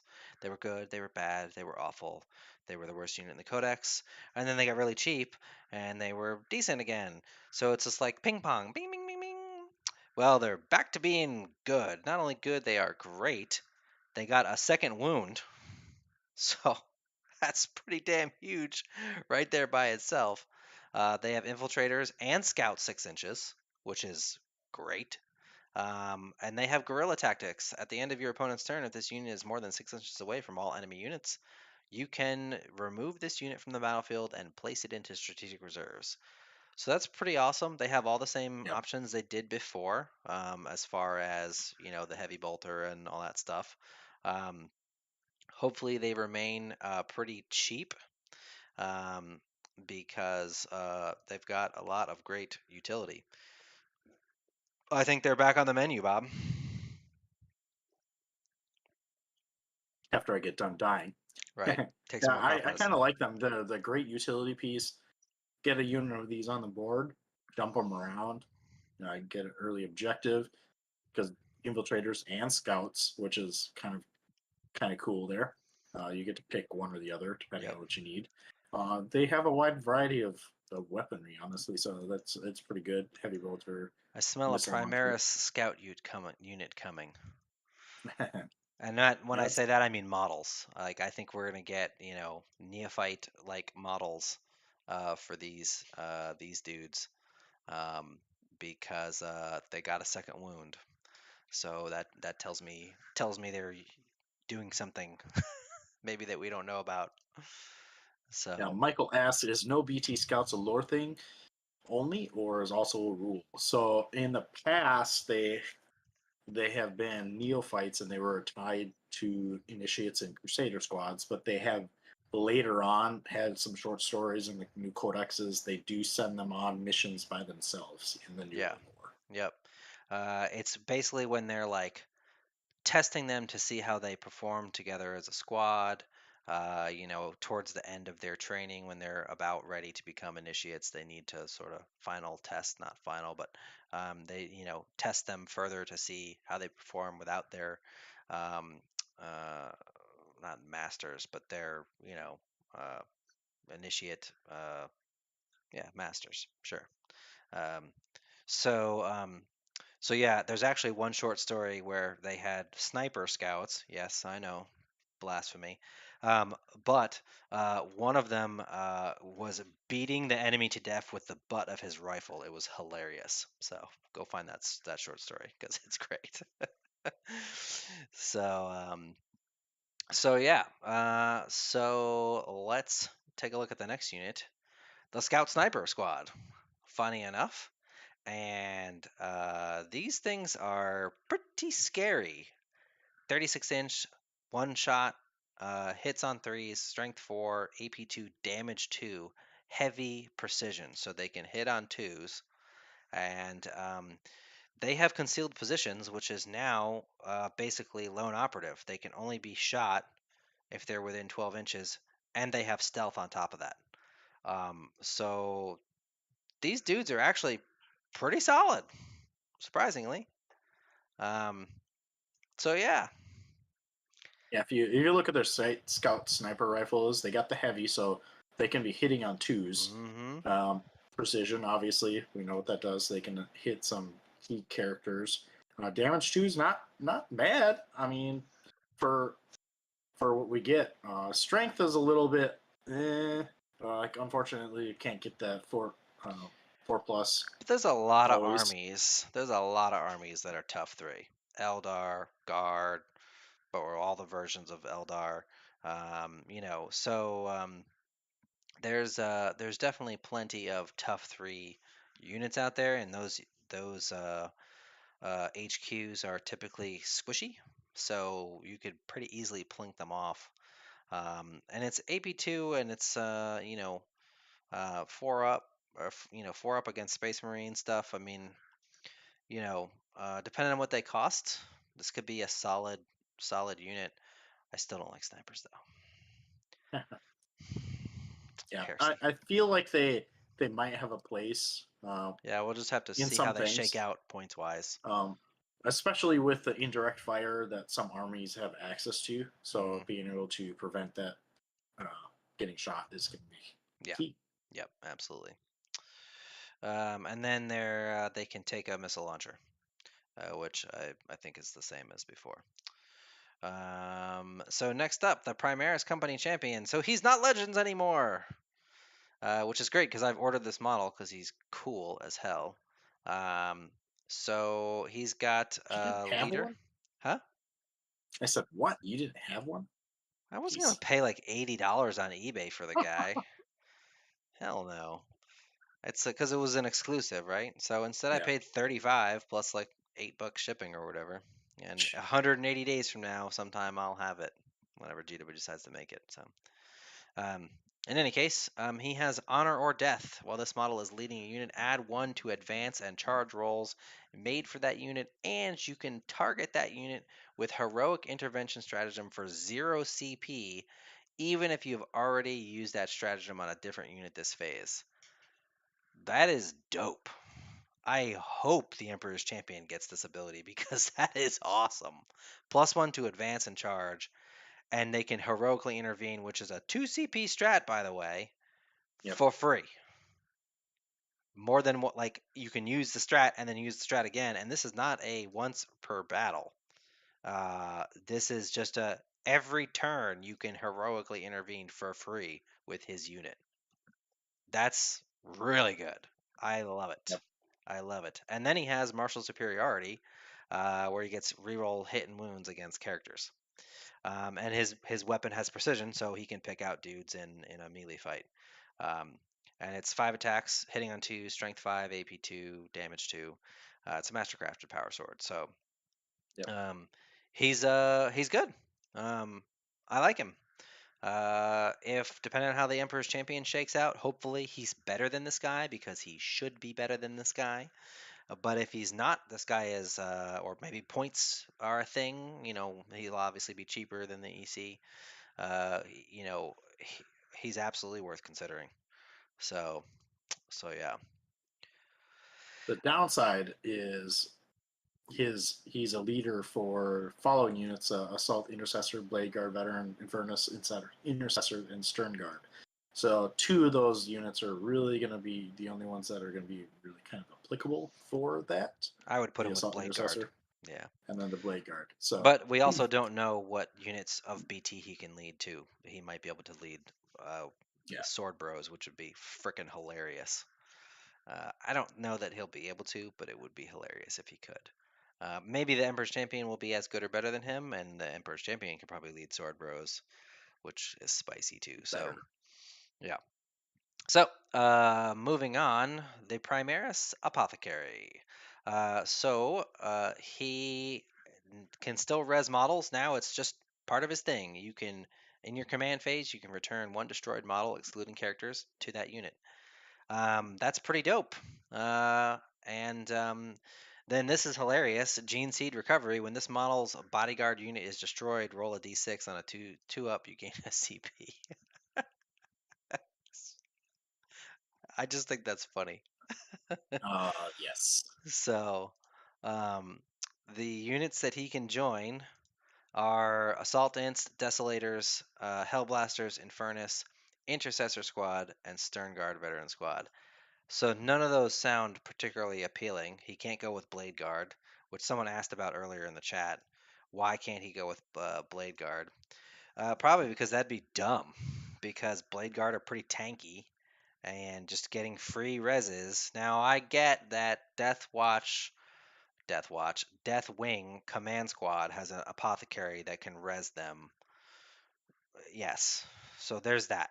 Uh, but we would only be running this guy with Blade Guard because he'd be strong with them. Yeah. However, this guy does have really good play with Hellblasters, and I'll tell you why when we get to the Hellblasters. So stay tuned for that, because it's hilarious what he can do with Hellblasters. Moving along, the Apothecary Biologis. So apparently, this dude is like a researcher. I don't know. Yeah. So yeah, he's very similar as far as stat wise goes, but he's in Gravis armor. So he has the surgical precision. So while he's leading a unit, weapons equipped by the models in the unit have lethal hits. So he's a buffing character. So Hmm. that's interesting. Yeah. And then the Viva Spectrum. So if this model destroys an enemy unit as a result of a melee attack at the end of that end of battle, this model has the objective control characteristic of 9. Both of which are really good. And if we look at what he leads, Arads, Aggressors, and Heavy Ints. So he's pretty solid with Heavy Ints. Someone mentioned that. I think he's decent with Arads too. Lethal hits with Arads is nice. We'll get to Arads, and they have a great rule too, which makes them still relevant, even though Melta took it on the chin. But Melta being strength 9 and needing, fives and sixes to wound the stuff we really want to shoot Melta at, he makes them auto wound on sixes. So that's pretty good. Um, Honestly, it's probably going to be better with the heavy ints because they have volume of fire over the Arads. But realistically, the thing that is the coolest part about him is the OC of 9 when you kill a unit with his unit. So, Yeah. which is pretty strong. I don't know if we're going to Yes. use this guy or not, but he at least has some play, I think, even though he's weird. Yeah. Yeah. He definitely is different from what we're used to, but as Homer mentions, he's designing the viruses. He's designing, how how to attack the particular guy. Right. So I think it's kind of a cool, different Yeah. take on It's the a different take. apothecary. Yeah. Um, It'd be yeah. boring if he was just the same as the other guy, only in Gravis armor. So I appreciate them trying to inject some flavor. So the Ancient, the first of the Ancients. So Ancients are okay. I've looking at all of them together. Some are better than others. This one is the Primaris Ancient, who can take a power weapon and a close combat weapon. He's got a bolt. You can take a bolt rifle as well. He's got all the options that the new kit that they came out with has. Yeah. So he's a leader as well. Astartes banner. While this model is leading a unit, add 1 to the OC characteristics of models in that unit. So that's pretty good. Yeah. That makes sense. I buy it. But really, this is why I like this guy in particular is Unbreakable Duty. While this model is within range of an objective marker and/or 6 inches of the center of the battlefield, this uh, this model has feel no pain of 4 plus.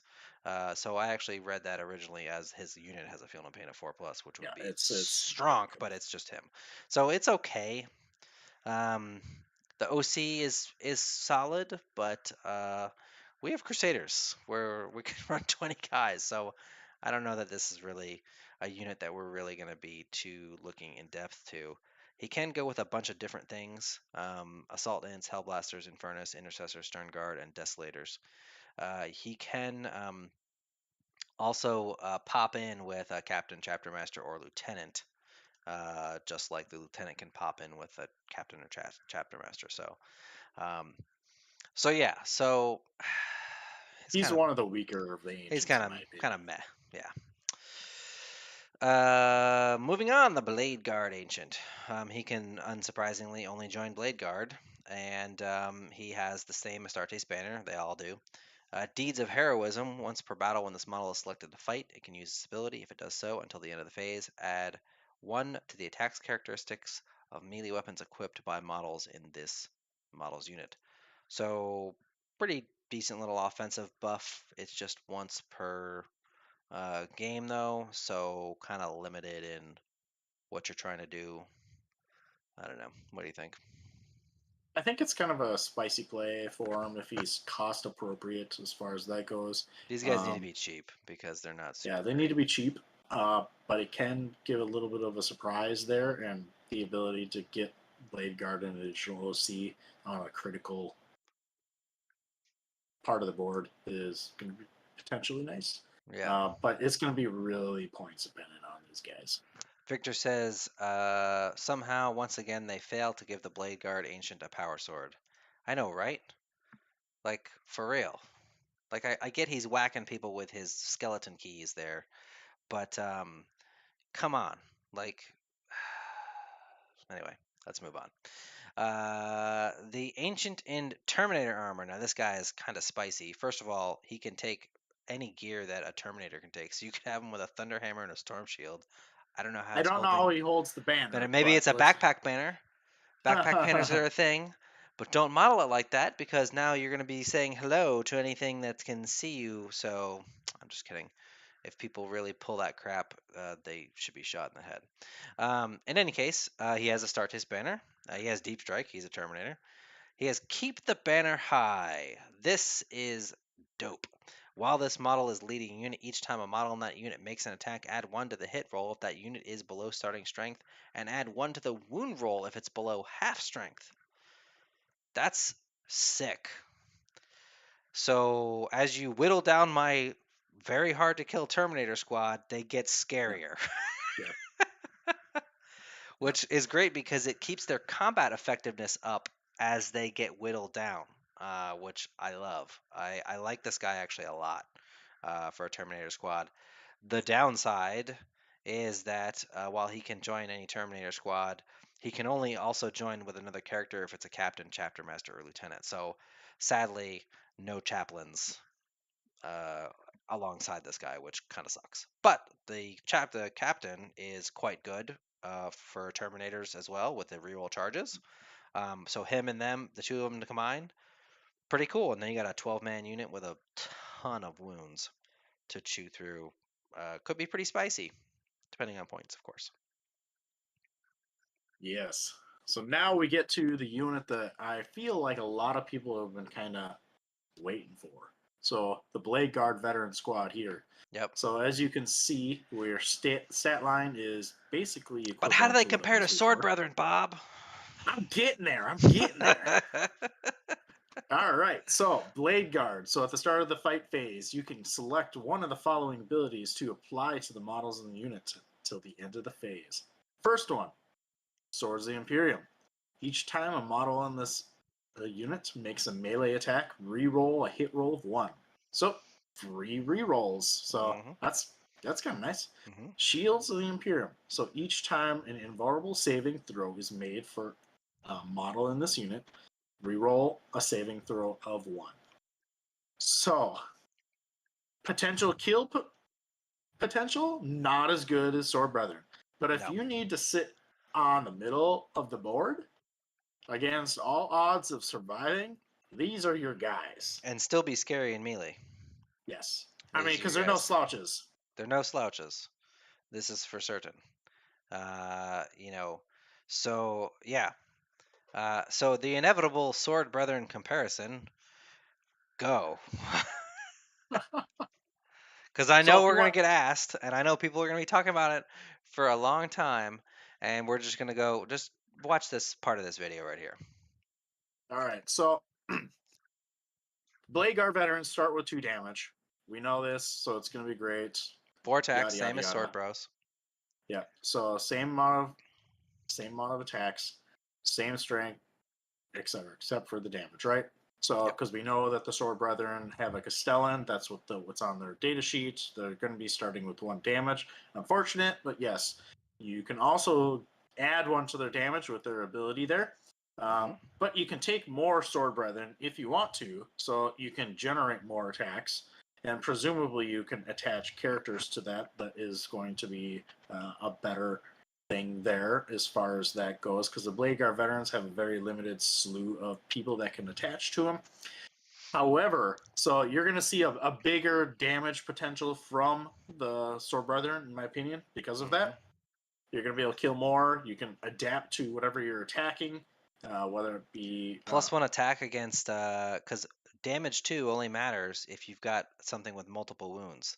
yeah, If you're fighting Eldar, you don't care, or even Votan, like Kin or whatever, you don't care about damage 2. So the Blade Guard's damage 2 is wasted on that kind of stuff, versus the Sword Bros can just get an extra attack. So yeah. So the way I see it is the Blade Guard are the the same as we have always been saying. They are the yep, sit on the objective and dare the opponent to try to take them off, because they are pretty scary in melee and hard to shift. Sword Bro are the, you know, cruise missile now, that you're going to send, and now they have 3 wounds, so they're even more, you know, they're more durable, which was another complaint of them. So once again, we've said this a bazillion times. We're going to continue to say it. They serve different roles. Sword yes, Bros are more deadly. Blade Guard are more tanky. yes. So I feel like Games Workshop has been watching our videos because they really they're like, oh, you know what, those Black Templar players, we really need to like really define the role now, so there's not as much discussion about these. Yeah. But with that being said, we're going to get into a character that can attach to the Bladeguard veteran squad that is going to be very spicy and take them up to just another level. We'll get to them in a few data shoots here, but they're going to be really liking that combo. So, and one last thing I'll say about the Sword Bros and Blade Guard vet comparison here, is the Sword Brethren have also that Sergeant guy who has a Mastercrafted Power Sword, and he hits on 2s. So out of the gate, the that guy is straight up better than one Blade Guard offensively. And then you add in their other things, so he can be damage 3, or he can get another attack. And then you can also take like a combi plasma on him, or a combi weapon, I guess it is now, which is, you know, some additional incidental damage. So I really feel like they did a good job of separating these two into 2 distinct roles. And something that I find humorous is, Bob, you sent Games Workshop an email a long time ago to their like suggestion box or whatever, saying Sword Bros need something. This is the problem with Sword Bros. This is when they first came out and they were just a Yep. little lackluster. And you're like, they need something. Like on the charge, they need either +1 damage or +1 attack, to really kind of separate them. Well, we got It, both. it literally, it's ironic because I pulled up the email. It was about 2 years, a year and a half, 2 years ago. Yeah. I literally pulled up the email and they worded it like literally exactly how I put it in the email. And I'm It's like, awesome. they should just hire me. So, I'll design yes. some games. Yes, exactly. GW, hire us. We're very employable. Also, all Black Templar fans, you're welcome from Bob, because that now we have those both of those abilities, which is fantastic. So I love it, and I love that there's finally some decent separation now on these. Yeah. So I got a little scared because about a year ago, about a year ago, I was telling Alex, I have a couple sources, and one of them told me that they were starting to playtest this rule that I had sent and suggested, because he didn't know that I had sent this in. I was like, yeah, I suggested that. It was a suggestion.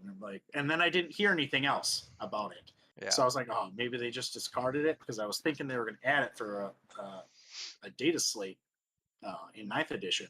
Well, we found out why I didn't hear anything about it. So Yep. that was it was pretty awesome to hear. Yep. All right, so let's move on, because we still got a lot to cover And we've already been streaming for an hour and 40 minutes. So We got hours. the command squad. So they took those characters that were, in the command squad box that had been separated and plunked them all together. So basically, it's the three first abilities from the champion, the Narthesia, the apothecary guy, and the banner, and the old company vets one. And they mushed this all back in together into one squad. They do have 3 wounds, which is kind of cool. Wasn't expecting that. Um, and they have a bunch of options, as you would expect, the command squad. But basically, I don't know, this is kind of a weird little unit because they are only exactly 5. Um, but, you know, they're interesting. People complained, well, why did they mash these characters back together with the unit, but the Primaris ones are separate? It's because they come together as a kit. There's the command squad box. I don't know why they separated them out in the begin with. It's weird, but whatever. It is what it is. I don't know. I'm not too high on these, but they are decent at least.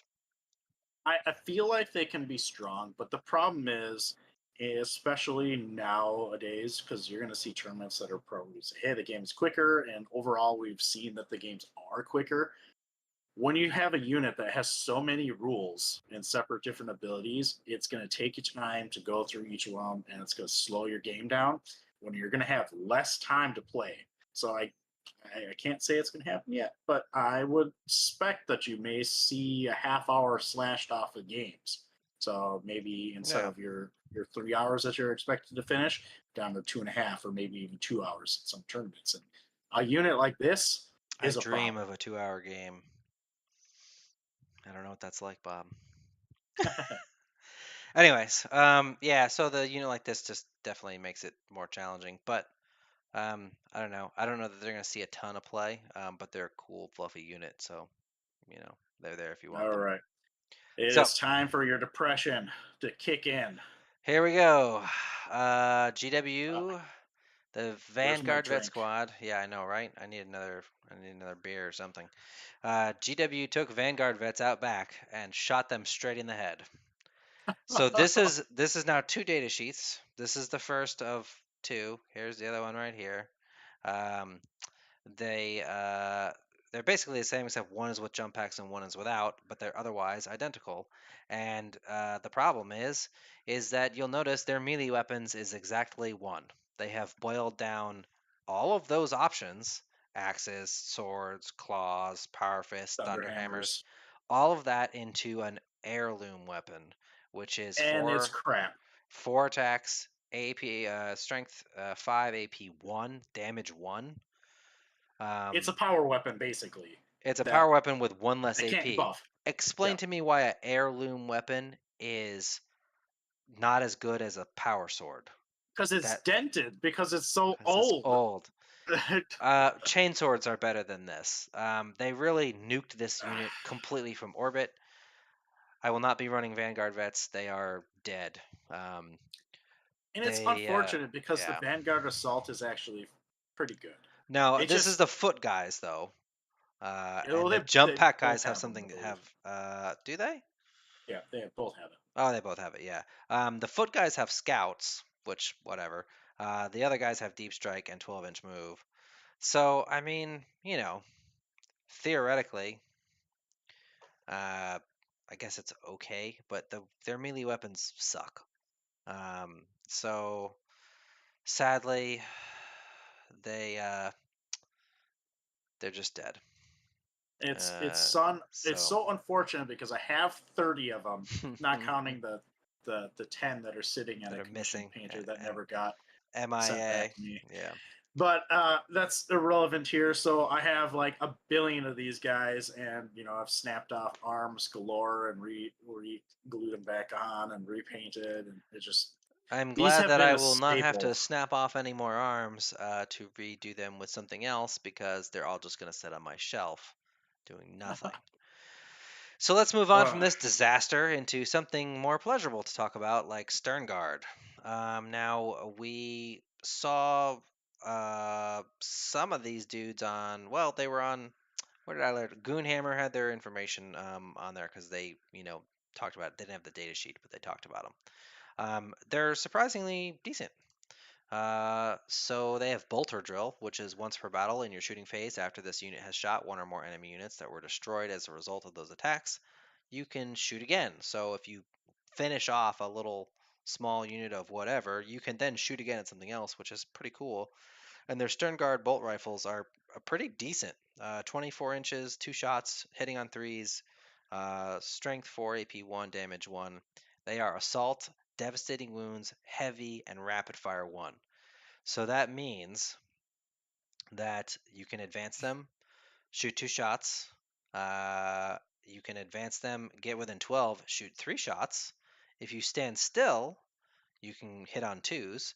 And when you roll a 6 to wound, it becomes a mortal wound. These are surprisingly solid guns. I like them. And the heavy bolter that you can buy for them also has devastating wounds. So, yeah, you can take combi weapons with them. They can all take combi weapons. Yep. I can't fathom a situation where I'm taking combi weapons over this bolt gun because it's that much better, in my opinion. Just the volume of fire alone makes up for any Yes. shortfalls. So, in the off chance that you're not running the Black Templar detachment, these guys have some serious play in tactical doctrine. I think If you they have have, some serious play even if we're running the Black Templar well, yes, detachment. yes, Yeah. but there is a combo that you can do with these guys. And if you're in tactical doctrine and you're running your stern guard bolt rifle between the devastating wounds, heavy, and bolter drill, you can generate on average 21 mortal wounds a turn per unit. So, That's ridiculous. yeah. That's ridiculous. So, yeah, they're solid. They're a decent shooting unit for anti-infantry. And the models look great. I'm gonna be trying to collect an extra 5 or 10 of these guys so that I can use their bodies for Crusaders to have some alternate poses for my Crusaders because they're basically Crusaders only without the fancy Crusader belt, which admittedly is one of the coolest parts of the model, but you know, beggars can't be choosers, right? Yeah. So, in any case, the Judiciar. So this guy is pretty spicy now. Oh yeah. Fights last is not a thing anymore, so instead he grants the unit he's with fights first, which is hello, yes. Please let him go with Sword Bros. Because now, if you don't know, if you have fights first and you get charged, you get to swing first with your fights first unit. Because the player whose turn it is not uh, always chooses the first unit.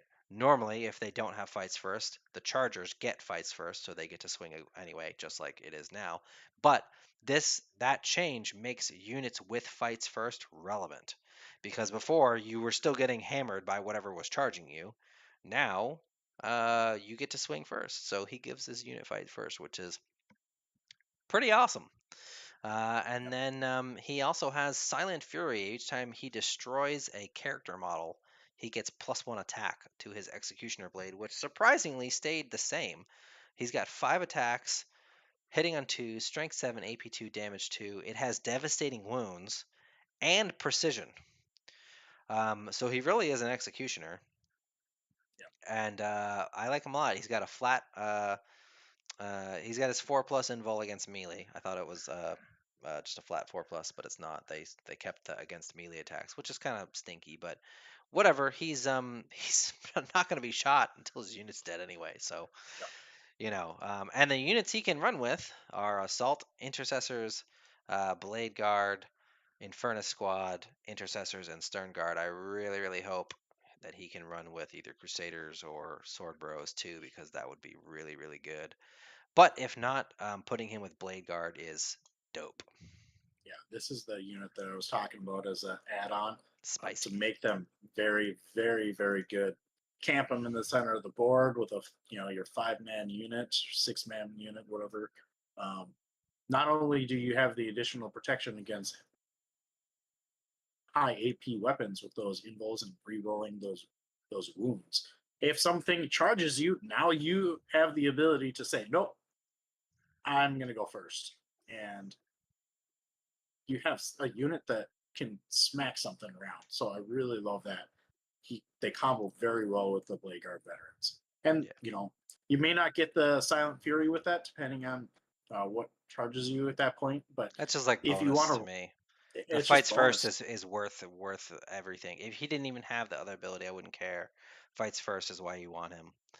So with his bizarre time thingy, which I made into a giant lantern because Black Templars.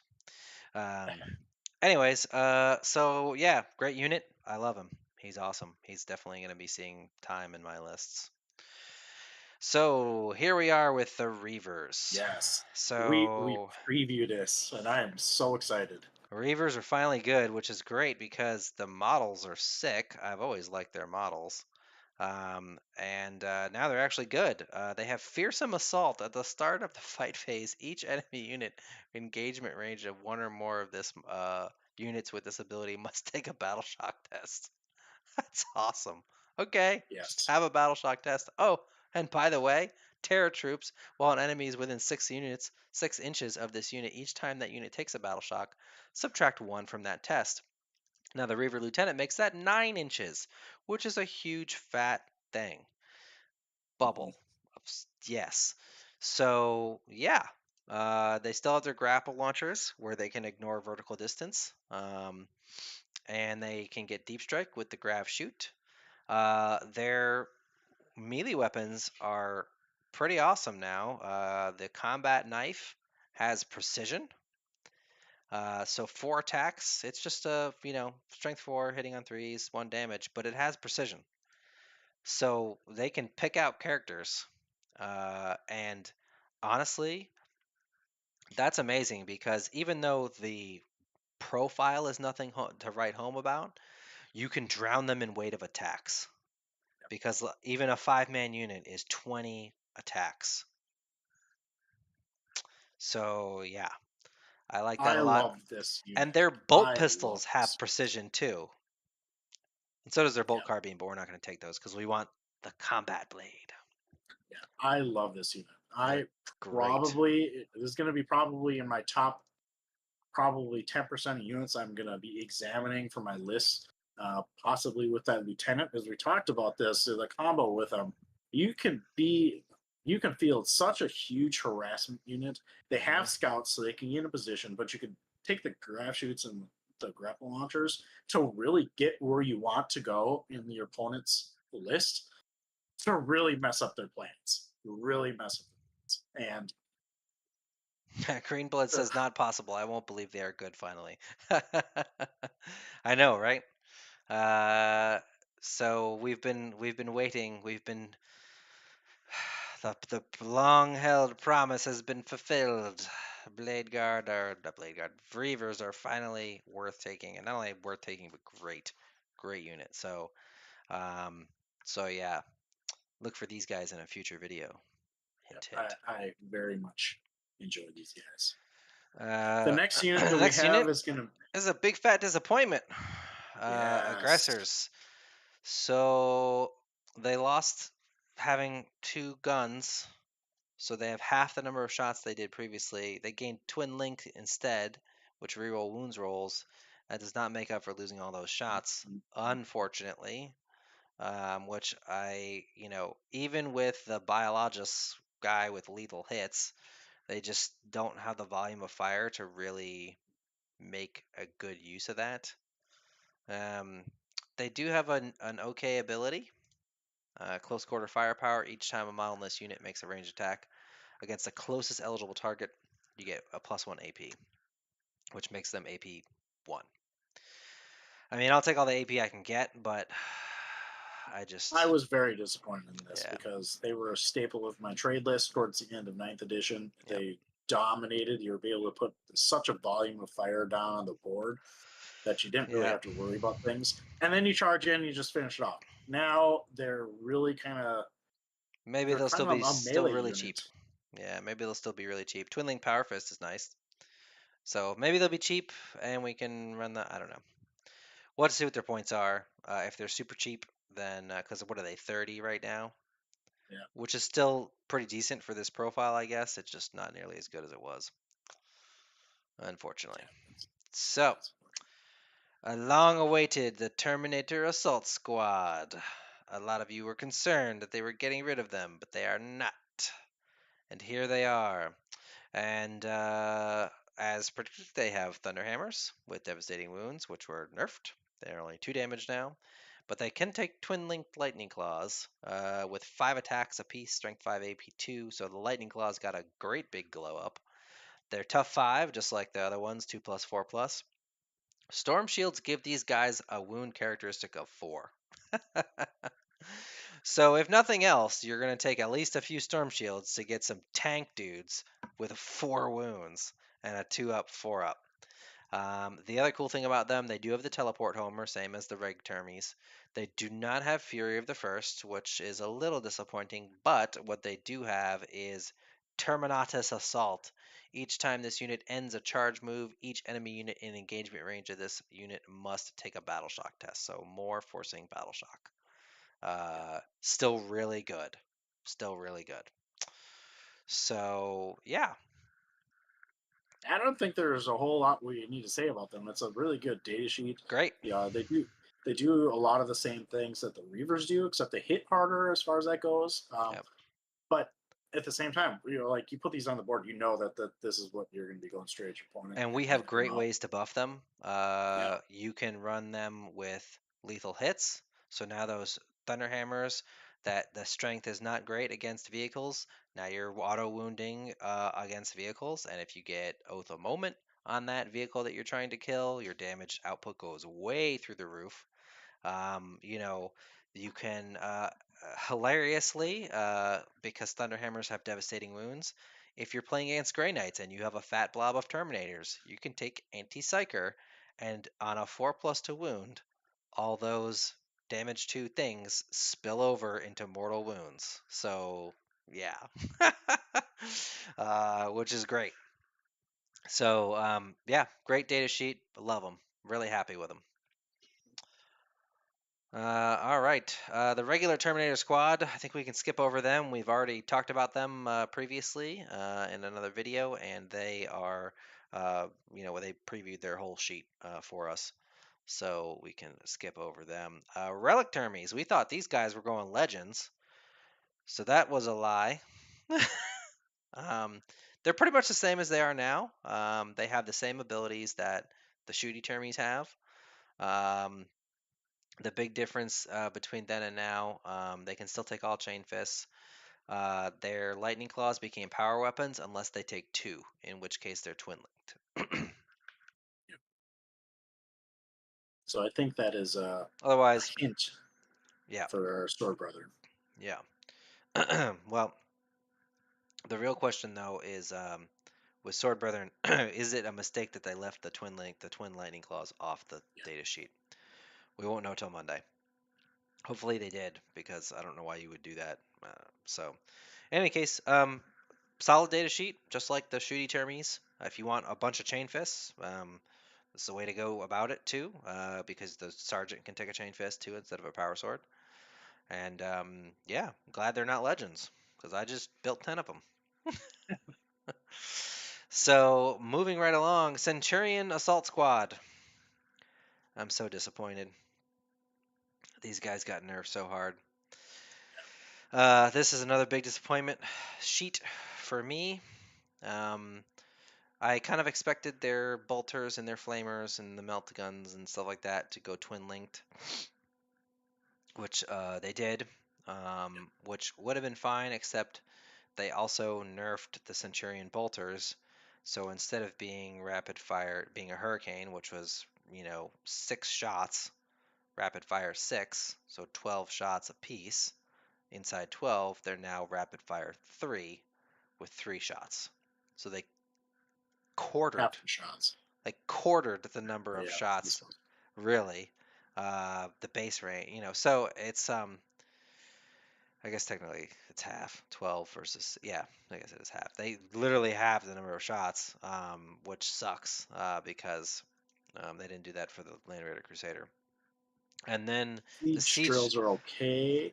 they lost an attack and 2 pips of AP, which sucks. I could see Yeah. losing one or the other, but they are so few of them, they really need number of attacks. The only I'm thing okay with that the kind of AP going saves that, down a bit. Go ahead. the only thing that kind of saves them is the Annihilator protocols, which gives them sustained hits too. Yeah. But with only 3 attacks, they're probably not going to get. That's 15 total. You might get a couple extra hits. And it's only against monster vehicle or fortifications. So these guys are no longer the infantry killers that they were, which stinks. I mean, they're So top 7. they are tough 7. But That's true. They did go up way up in toughness. So at least they're durable. They're going to stick around. 4 wounds still. Yeah, I'm a little salty about them. Not as salty as the Vanguard vets, but yeah, these guys are disappointing.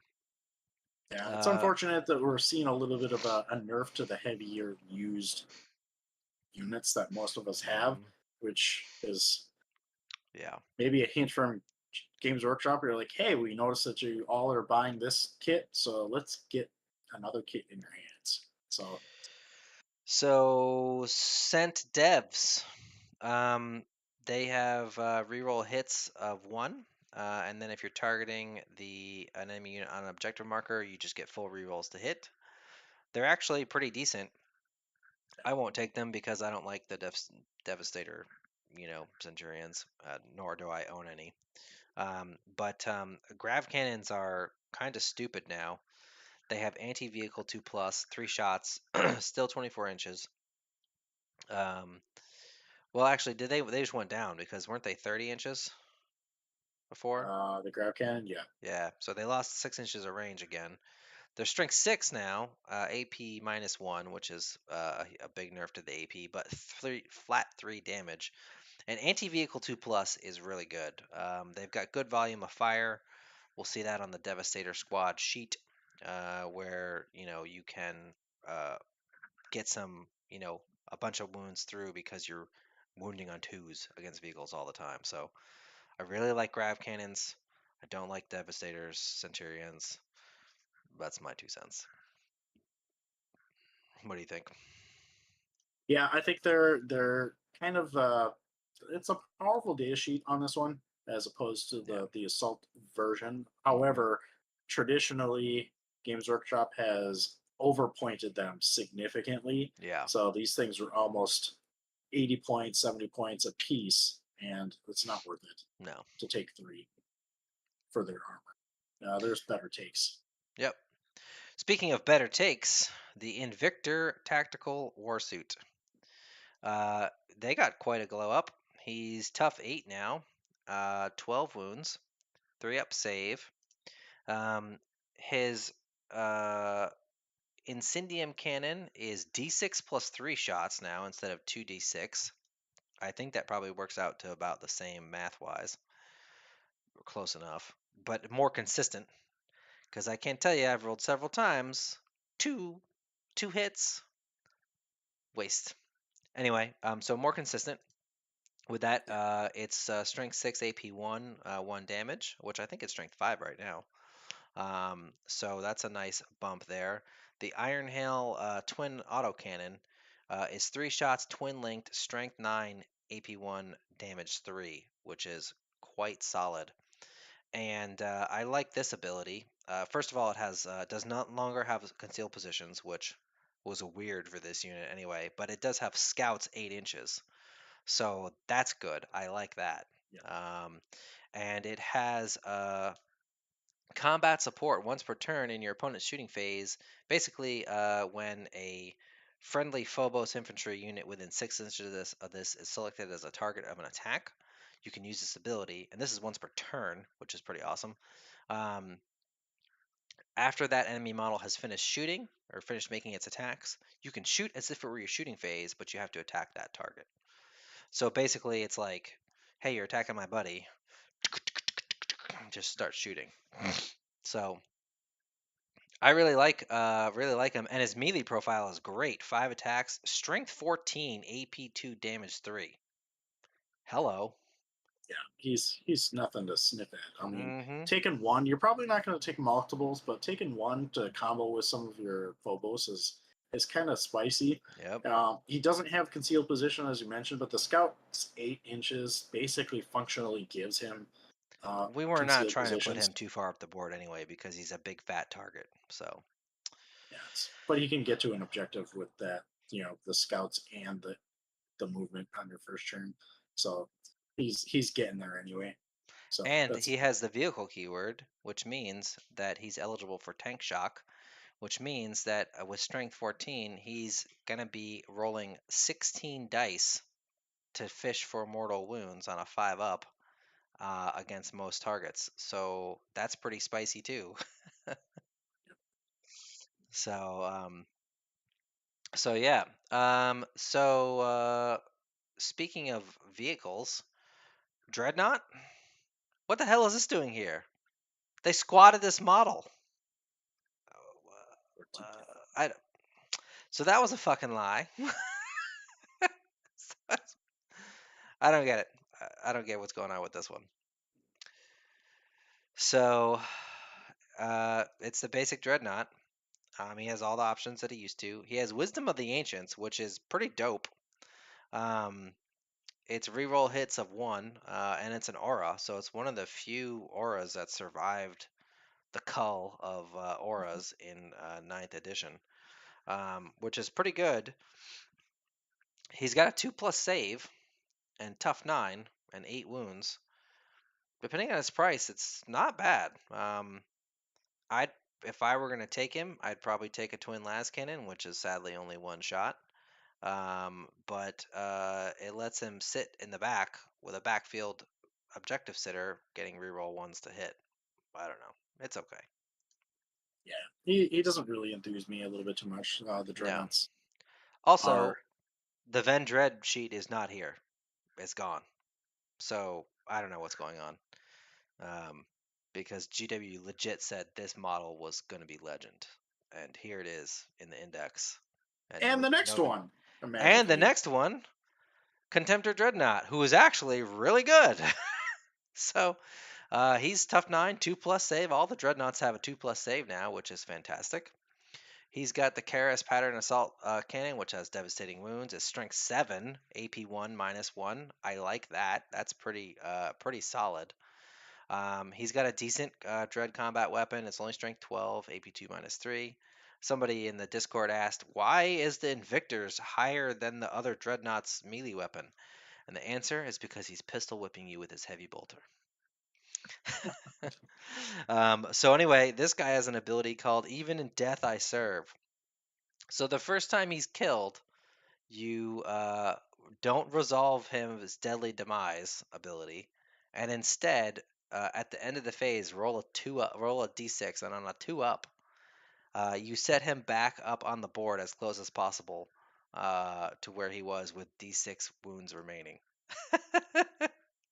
I Yeah, think that's kind of I ridiculous. think I need to buy a Contemptor Dreadnought now because that's that's pretty It's awesome. it's very meme. Yeah, And then you combo it with a Techmarine and just get him back up to full health. yeah. Well, and then the Kara's assault cannon is actually decent now. So strength 7 is pretty good. It's got devastating wounds. It's got AP, which the regular assault cannon's lost. Um, I like him. Well, let's see how many points he is, but I like him. All And right. he gets that Yeah. invulnerable save as well. Yes, he does. He has the 5 up still, so which is nice. Ironclad. How do you feel about this guy, Bob? He's okay, not as good as I would like. He's top So he 10, was kind of a 2 up. he's tougher, Yeah, but he has less wounds. yeah. But his melee weapons were nerfed. The Seismic Hammer is the strength 14. He does have the d6+2, so it's a higher level than other things. So that's kind of nice. Hmm. But when he No penalty to Makes hit a anymore. That's true. But when he attacks a vehicle or fortification, add one to the hit roll and one to the wound roll. So that's where he is basically has his niche. Yeah. So you want to get him into melee with a vehicle. Unfortunately, if you run up the board with this thing, your opponent's probably going to be like, yeah, no. Because he only has a movement of 6. So that's the issue. Easily. And the move Dreadnought around. drop pod is Legends. And it's not in here. So yeah. that one is So Legends. the thing that I do like is that he's not now like the Hurricane Bolter has some play because the melee buff no longer depends on having 2 melee weapons. Yep. So, moving on, classic, a favorite of ours, the Redemptor Dreadnought. Surprisingly, has Duty Eternal. I was not expecting to see that on this data sheet. That's his only ability besides Deadly Demise. He is tough 10, 2+ save. His stats are largely what you'd expect. Onslaught Gatling has 12 shots, devastating wounds, strength 6, AP nothing. I think we've seen that one already. The Plasma, which is what we were all wondering about, is D6+1 now. So that's nice. A little bit more consistency. A little bit more consistency. Hits on 3, strength 8, AP 3, damage 2. And then, as is the case with all plasma now, you get +1 to each one of those stats when you overcharge, but hazardous is both more and less punishing. It's more punishing when it happens. It's less punishing overall because it's not number of ones to hit. You will just roll if you overcharge with him, you roll a single d6. On a 1, he takes 3 mortal wounds. So that sucks versus 1, especially because we were not caring about mortal wounds. We had a 5-up save against him. Yep. But overall, he's still really good.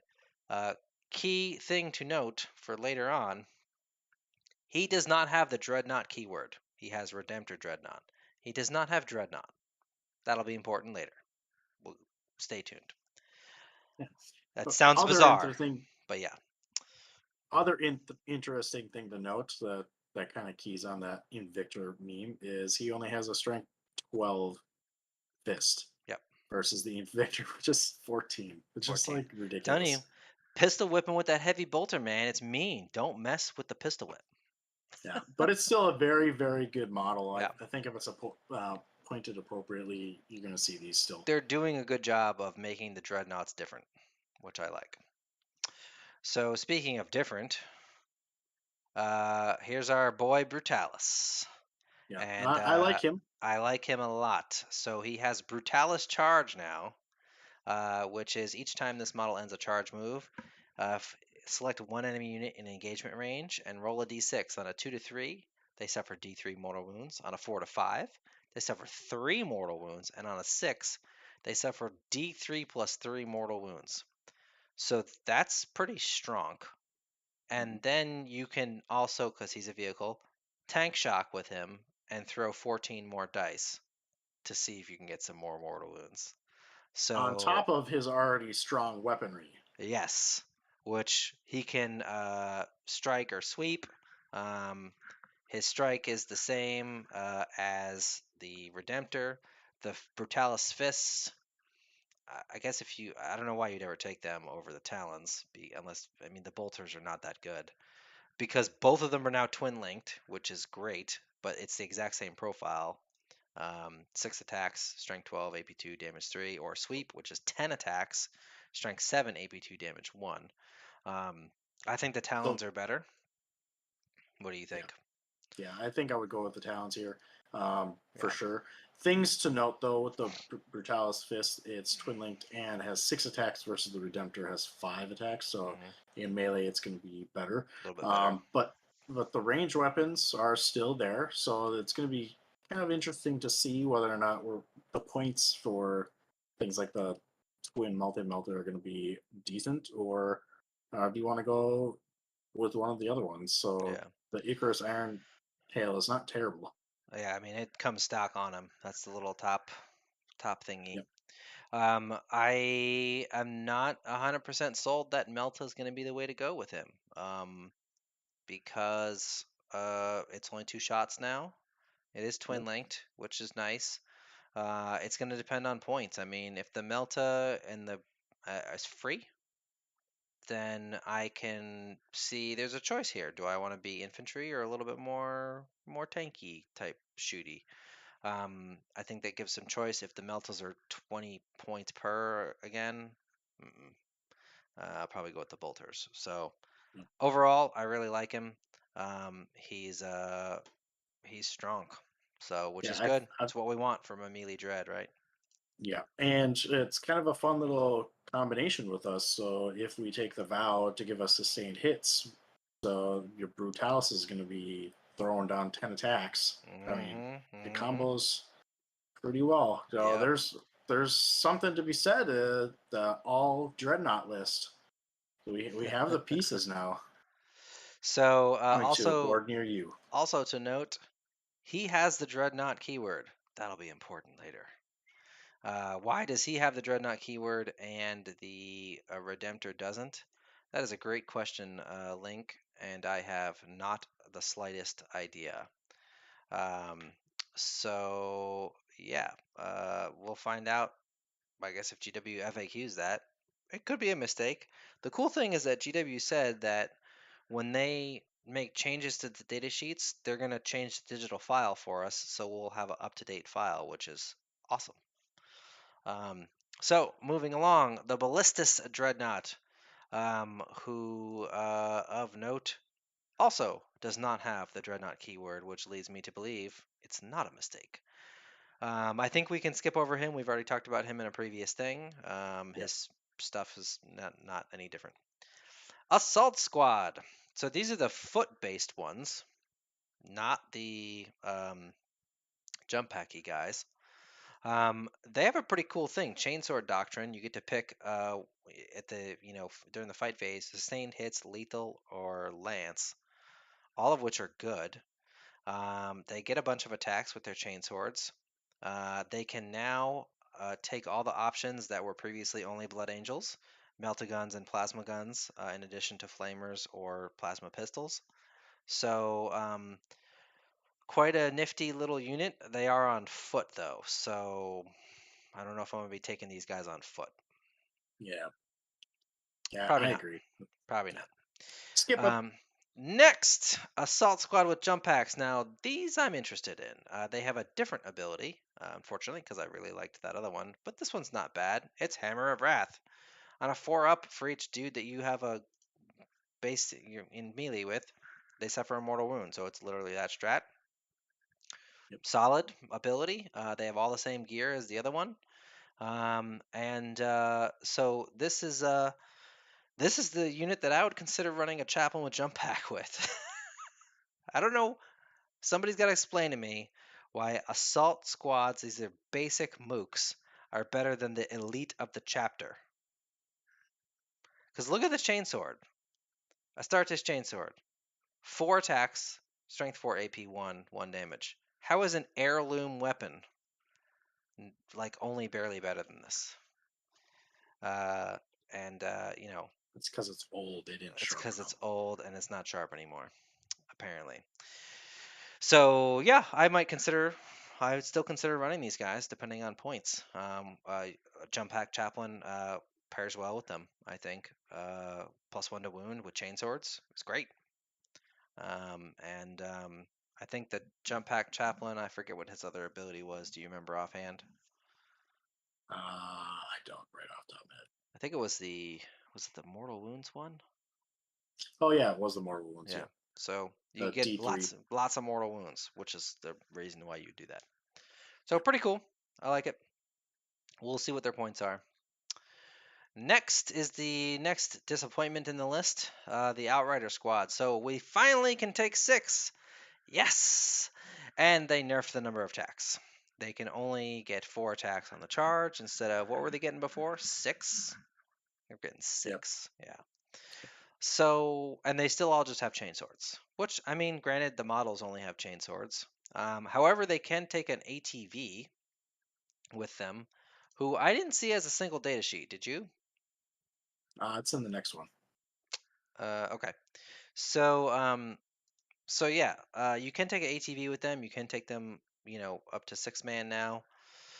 But the chaplain that goes with them doesn't, aside from +1 to wound, the other buff, I mean, their twin blinked bolt rifles are just only okay.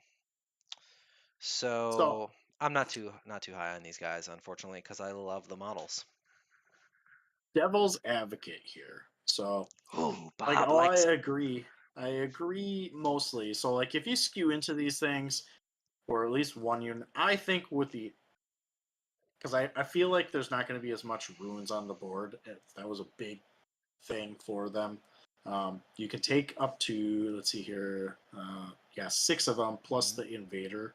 If you put the chaplain with them, I feel like you can, if they're cheap enough, be a harassment unit because combined with the turbo boost, yeah, they nerfed the Astartes chain swords on it, but you can put out a decent amount of thoughts with them, with the twin linked, and then devastating wounds on the onslaught Gatling cannon to kind of combo with the chaplains +1 to wound there. It's potential you can do some decent damage with them, but it really is going to depend on how much they are. If they're the 30 points that there are now, I probably still won't take them. But there might be Yeah, some play. we'll have to see how they shake out with points. We do have the ability to give them lethal hits or sustained hits is AAC, right? Yep. So that could help them too. So we'll have to see where they land.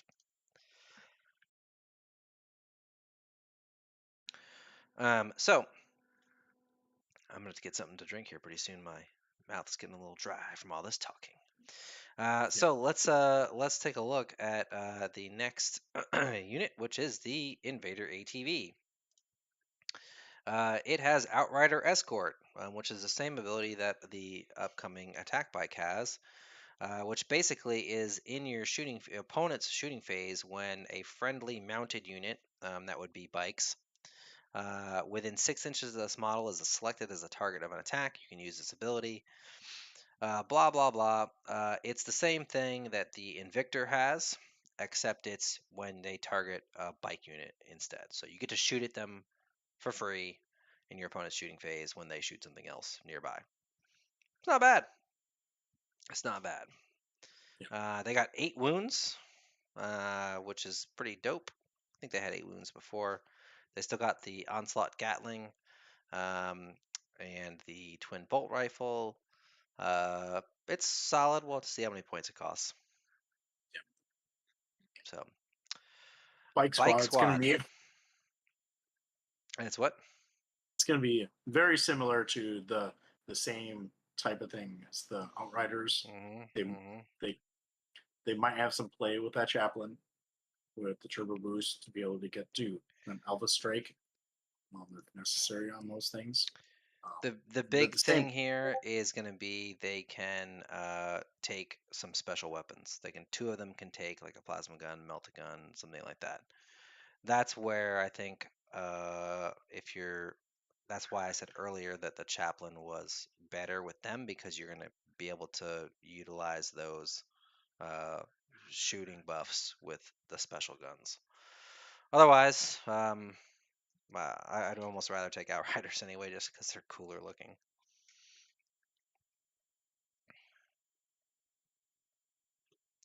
Any other thoughts on these, Bob?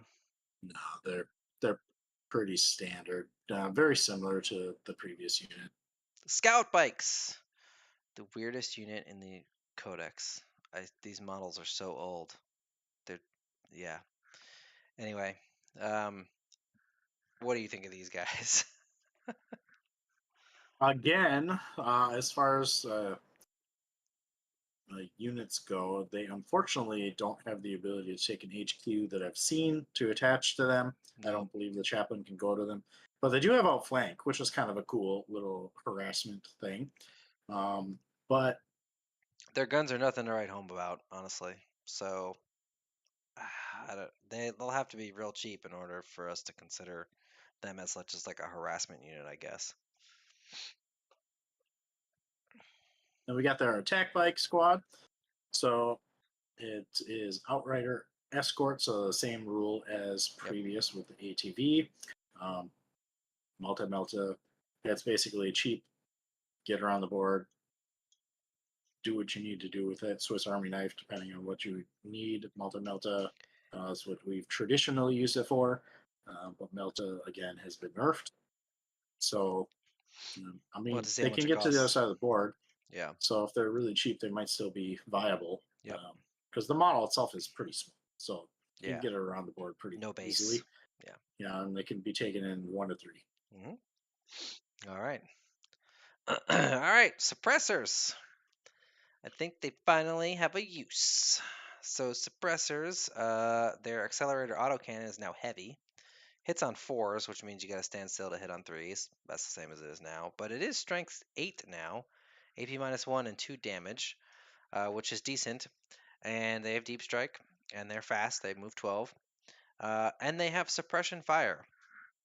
So basically, after this unit shoots, you pick something they hit with it, and until the start of your next turn, that unit that you shot at now has -1 to hit. That's pretty freaking powerful. Because maybe that really deadly shooting unit that you were scared of, now you can just hand out a -1. I like it. What do you think, Bob? Yeah, that's a pretty powerful skill. I did like the ability to say that there's no Overwatch with that, and I think we're going to see a ton of Overwatch in the game, so that's unfortunate. But yeah, the additional buff to the strength is kind of nice. They still have the 2 damage. The They Wound Marine's increased on the 2s range. now. Yeah, it's now 48 inches, which means you Yeah, can but I think sit it in was them. 36 before. Yeah. So, yeah, I think we'll see how much they cost. I think I'm considering them. I got a squad that I want to use, so hopefully I'll get to use them. Yep. Inceptors. Oh, Inceptors. Poor I Inceptors. hate you guys. I hate you. They kind of got They, dumpstered too. I mean, they're very similar to what they are now, honestly. So they Except haven't really way, changed. way less deadly. Yeah. So I 2 mean, they shots have now 2 instead of 2 shots. D3. Yeah. So Yeah. I was hoping for the 10th edition that I was going to be able to use my 6 boxes of Inceptors that I have that I purchased the literal day that they got buffed, and then like a day later they're like, "Oops!" And I was like, Yep. "Ah." Their things are pistols, which are pretty cool, so you can shoot them in melee. So that's nice for what it's Yeah, but worth. It's also twin linked and assault, and they can deep strike within 3 inches of a unit as long as and they can't charge then. But yeah, sadly, although I hate the I would models be okay anyway. with it if their OC was higher, but OC1 with the huge nerf to their plasma Yeah, their plasma really took it on the chin. is unfortunate. Yep. So back to some good data sheets. The Storm Speeders. So the Hail Strike is more or less the same. Tough 9-11 wounds. It has Deep Strike. It has Hail Strike. Each time it's shot, select one enemy unit. Similar to the suppression thing, except so you're going to pick one enemy unit that you hit. And then whenever an Adeptus Astartes unit shoots at that one, you get an extra AP. So that's pretty cool. In addition to its already pretty good guns. What do you think? Yeah, I think it's decent. Especially in an edition now where AP is less. Anytime you can get some extra AP is going to be good. Yeah, it's very fast. It's got a decent toughness and wound stat line. It's got an OC of 3, which is interesting. So it might be a nice way to throw down some anti-infantry, soften something up before you put the big guns down. Yep. So Speaking of big guns, here is the Thunderstrike. So the Thunderstrike, each time you target a monster or vehicle that was hit by one or more of the attacks from this unit, and when a friendly unit shoots at that enemy target, add 1 to the wound roll. So this is pretty damn good because you can plink that monster with this guy who, by the way, hits on 2s for his Last Talon and Storm Fury missiles. With no degrading profile now at all. And so you're going to probably hit with something. Now your AirAds that were wounding on 5s are back to wounding on 4s. So, yeah, that's good to take down big targets. And Yeah, his weapons are no slouch either. Storm Furies are 1-shot, 12 strength. 2 Last Talon shots, strength 9. Both are AP3, both damage D6 +1. Yeah, so this is a good way to deal with, set yourself up if you want a counter for things like Chaos Knights, Imperial Knights that have that high toughness, or going to have that high toughness to, tap them, put some damage on it if you really need to kill something, or one of the bigger knights, and throw it on your big hitter. Yep, absolutely. And then the Hammer Strike. So the Hammer Strike, it has the Melta Destroyer, which is still 3 shots. It's standard Melta profile otherwise. It's got the Hammer Strike Missile Launcher, which is basically a Melta without the Melta. And then it has a Hammer Strike special ability. Each time this model has shot, select one enemy unit that was hit by the attacks. Basically, you pick a unit that you hit with it. They cannot get the benefits of cover. I don't like this one as much. I don't either. Yeah, I like the guns, but the ability just it's not that great. Not compared to +1 to wound monsters and vehicles. That's just really good. All right, you got the next one. I got to jump off real quick here. Sure. So the Venerable Land Speeder. So we have long loved the Land Speeder, and it's still great. In fact, I think it got better. It's tough 7, it's 6 wounds. It's got the multi-melter or the heavy bolter. Hopefully it'll still be cheap. It does have deep strike, which is great. More importantly, it has target sighted. At the start of your shooting phase, select one enemy unit that is visible to this model until the end of the phase. Each time a friendly Astartes model makes an attack with a blast weapon that targets that unit, add 1 to the hit roll, and that attack has the ignores cover ability. So this is going to be good for all those blast weapons, things like the Redemptor Plasma. I think it still has blast. And you get +1 to hit. So this is blast only, but better than the Melta Hammer Strike. Assuming land speeders are still pretty cheap, this is going to be pretty good.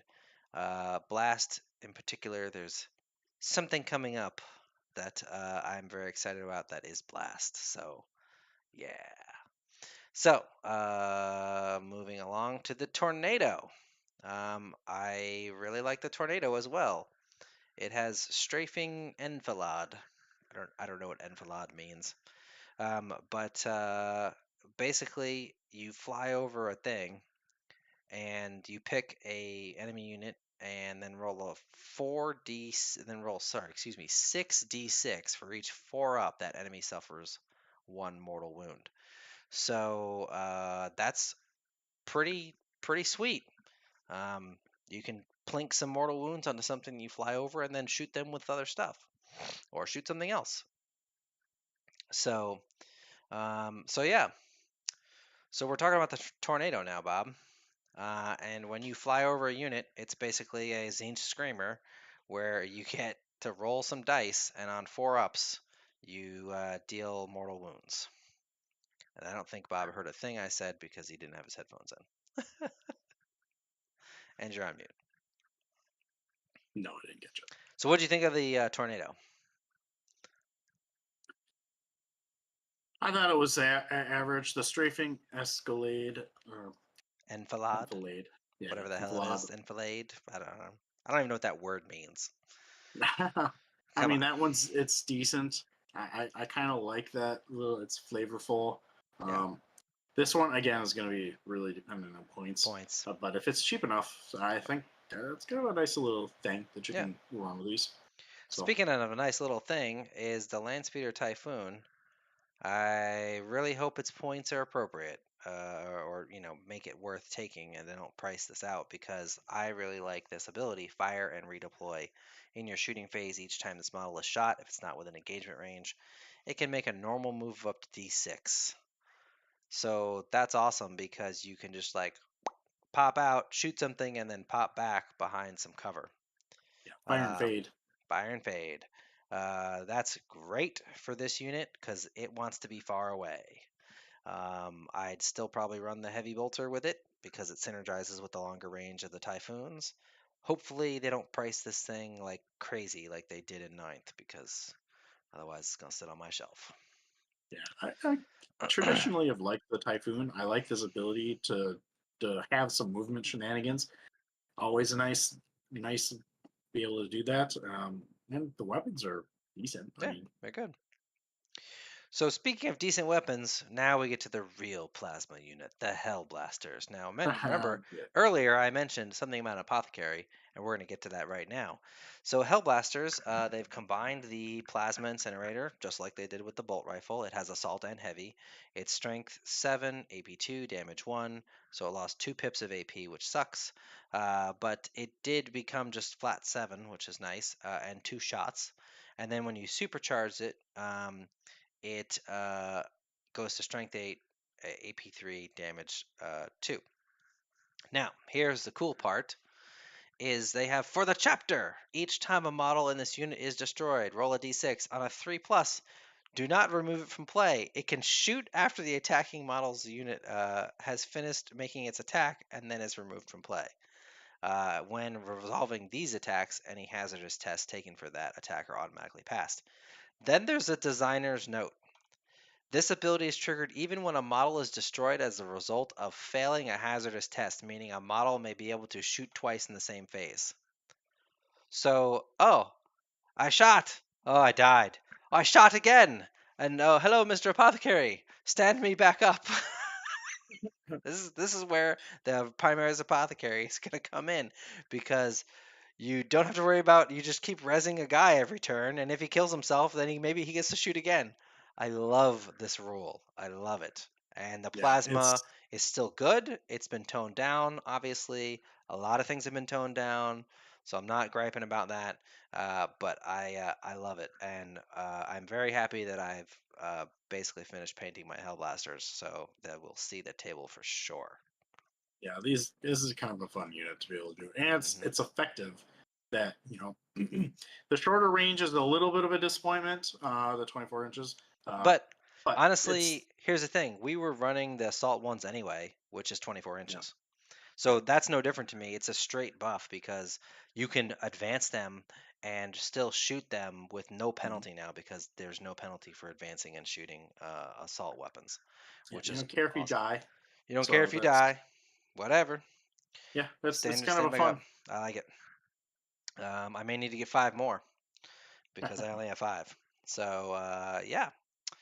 So up next is Eliminators. These guys are mean. You want to talk about Eliminators, Bob, while I get something to drink? Sure. So on the side here, we got reposition under covering fire in your shooting phase. If this after this unit is shot, if it contains an Eliminator Sergeant equipped with the Instigator Bolt Carbine, they can take a normal move. If it does so until the end of the turn, it cannot declare charge. So again, fire and fade, just another name for it. We are familiar with this rule with the different things.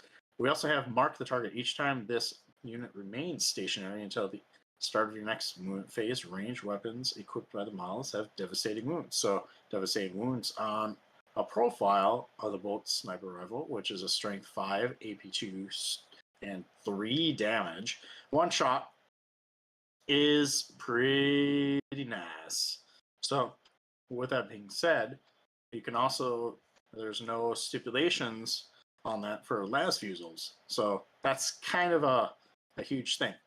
So you can put out some damage with these things.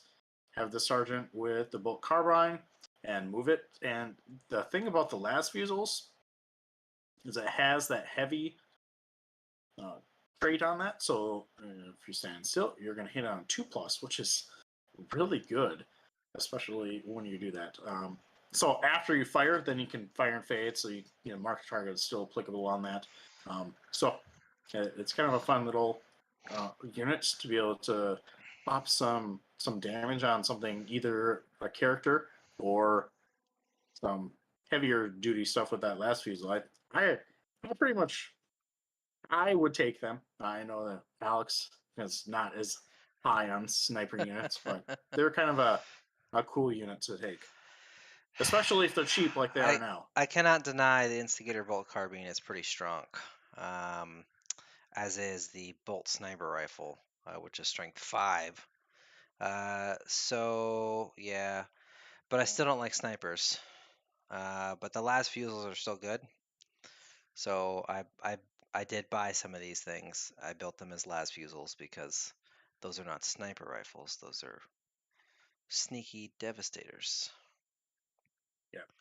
Anyway, Now, one thing to note with them though is, and that's going to be the case with all shooting things, is they don't really mesh very well with our vows. So yeah, that's just something to think about with it. yeah. But But they might be cheap, which case they can find a spot in our list. yeah, All right, here we go. Eradicators. Now, when they previewed the Melter Rifle, which they knocked down, well, it was only one shot, but they knocked down the range to 18 inches, and they nerfed Melta by not buffing its strength or giving it anti-vehicle. I was really worried that these guys were just going to sit on the shelf because I don't know what we're going to kill tanks with. However, GW came in with this rule, total obliteration. Each time a ranged attack made by the models in this unit targets a monster or vehicle, you can re-roll the hit roll, you can re-roll the wound roll, and you can re-roll the damage roll. Eradicators are back on the menu, boys. This grossly makes up for their ability, the lost ability of what you call it, shooting twice. shooting twice, and the fact that Melta didn't get the buffs to deal with the vehicles, because basically they're their own Oath of Moment. They don't need Oath of Moment. They can shoot something else, which is great. And rerolling the damage roll is probably the best part about that, because theoretically, if they didn't have anything else, we could still Oath of Moment whatever they were shooting. But them getting that on their own and being able to reroll the damage roll really is going to make these guys still worth it, in my opinion. Yeah, I think they're going to be a good take. That toughness 6, which is going to be key, getting them out of the 4+ to wound against them. And they combo with several of our buff units, so that's something to think about with them. I think they're still take. I'll have to work out the math as far as uh, what it works out to be between the new version of Total Obliteration and the old version, but I think Yeah, it's going to come pretty close be with pretty the targets close. that we're Yeah. what we're using. So they're going to be a nice unit to be able to put into reserves, come in, trash something, whether it be you can still use them against elite units. There's nothing wrong with doing. You're just not going to get the rerolls with it. Yeah. But still, Note that they got rid of the heavy melter rifle, so we don't get the extra damage. But I think the reroll to damage makes up for that. And they are also heavy, so and they hit on 3s. So that means if you stand still, you're hitting on 2s. You're probably not going to be standing still too often with these guys because they are shorter range now. But once you get yep, into position, you'll be able to stand there and blaze away, which is pretty cool. yep. As Patrick notes, that's interesting. They don't need a character to function. Yeah, absolutely, they Mhm, don't. mhm. But there is some characters, as we talked about earlier, that do buff them. Do So buff it's them, gonna be yeah. nice. So, Devastators. These guys are pretty interesting. They nerfed the Cherub. Now it's just making that hit roll an unmodified 6, which is meh. And it's once per battle. I'd rather shoot again, to be honest. You can ignore cover with the Signum if you stand still. And otherwise, the guns are all what we've already seen, with the exception of the Grav Cannon, which we talked about earlier with the Devastator Centurions. I think Grav devs are back on the table as a great unit to deal with. Now, obviously, the AP is stinky. It's only -1, so vehicles are mostly going to probably be saving on 3s or 4s. But you can drown them in volume of fire, and it's 12 shots for 4 of them shooting, and they're going to wound them on 2s. So that's pretty decent, and it's 3 damage. So they'll fail some saves eventually, and you'll be able to get some wounds through. So I like Grav devs. I don't know that I like the other guns on them still. What do you think? Yeah, I think that's going to be the take. The between the Signum and the Armored Shrub, there really isn't any good takes. The Heavy Bolter is the only thing that really Yeah, cares it's about the okay. unmodified Yeah, 6. yeah, But that's not worthwhile, in my opinion. Grav no, Cannon's really kind of the only thing that strikes me. yeah, Um, I if agree. they're cheap enough, maybe some Las Cannon, but I mean, Yeah. probably not. So, Desolation Squad. I still don't like these guys, but I know a lot of people swore by them in ninth. Um, what do you think? So I was hoping that they were going to get nerfed or potentially see a massive decrease in points because right now in our army they're unplayable in my opinion. Some other armies, obviously like Iron Hands, can make use of them, um, Ultramarines, but we're not going to get a lot from these guys. Indirect fire is going to be pretty big in this edition. The things that do have it, and the Vengor launcher is a good weapon, but there's only one of them. You only get it on the sergeant, so Yeah, the rest of them, the Castilian launchers, are not really worth it. It's just a bolter, essentially. and I think it lost a And if pip of AP, didn't it? yeah, it did. So the frag, the super crack. Sorry, not the frag, but the super crack rocket launchers is decent. It actually is better than most like las cannons and anti vehicles, but it's hitting on a Blisk 4. It does have heavy, so you're hitting on 3s again, but still, Mm, I mean, if you're using this to kill vehicles, then you're probably within line of sight because you need that. Yep. So you're wasting your indirect, which is unfortunate. It does have the target optics, which basically ignores cover, but Yeah. I mean, I think they got worse because I'm not impressed. their strength didn't go up enough to compensate to hit harder targets, so they're not going to be like blowing away big vehicles. So, in any case, the Thunderfire Cannon I think is still garbage. Its number of shots and strength and AP is the same potato that it's been. Um, it's D6 plus 4. That's okay, I guess. You can use the Tremor Shells, which subtracts 2 from that unit's move and 2 from advance and charge rolls. That's an okay buff, but honestly, we want to be in melee anyway. So, eh, I'm not feeling it. I feel like it could have some place depending on the type of army that you're running. Um, the Thunderfire cannon got some buffs. It has more consistent attacks. Its Yeah, strength went up, um, so it does more damage overall. It will help negate you from getting just swamped by things like Hormigons from from Tyranids, yeah, that's because true. you want to charge, so you don't want to get charged. So this might be something to That's slow a true. fast army down. Um, but right now it's 125 points, I believe, Yeah, which it's is not worth way it. too much for what you get. So Yeah, if it's like 50 to 80 points, I would definitely take this, yeah, probably, or consider it, because it's decent to slow down some key close combat units that you don't want in your yeah. face until you decide. Yep. I could see that. The servo turret. This has Sentinel protocols, which each time you select this unit to fire Overwatch, you can hit on 4-ups instead. That's pretty dope. It has a 3-inch move still, and its things both lost half shots and became twin linked, which is kind of stinky. The last talent is also, it's only strength 10, AP3, D6 plus 1, so I don't know. But again, But I the think it's fire gonna be strike fun. does have damage 3 though, so that is Does have, interesting. yeah, Ish. yeah. Only it does have strength 9. The auto cannon is strength 9. I think the auto cannon actually might be the play on this versus the last talent. It does have longer range, which helps negate its silly bad uh, movement. Yeah. So they could have some play, but personally, I don't like the unit because it doesn't fit with who we are. If we Yeah. played Imperial Fists, I would run 3 of these because, yeah, but we're Black Templars. Just it doesn't fit the Yeah. feel of our army, even if it's solid. So take that as you And will. yeah, we could take servitors for something similar.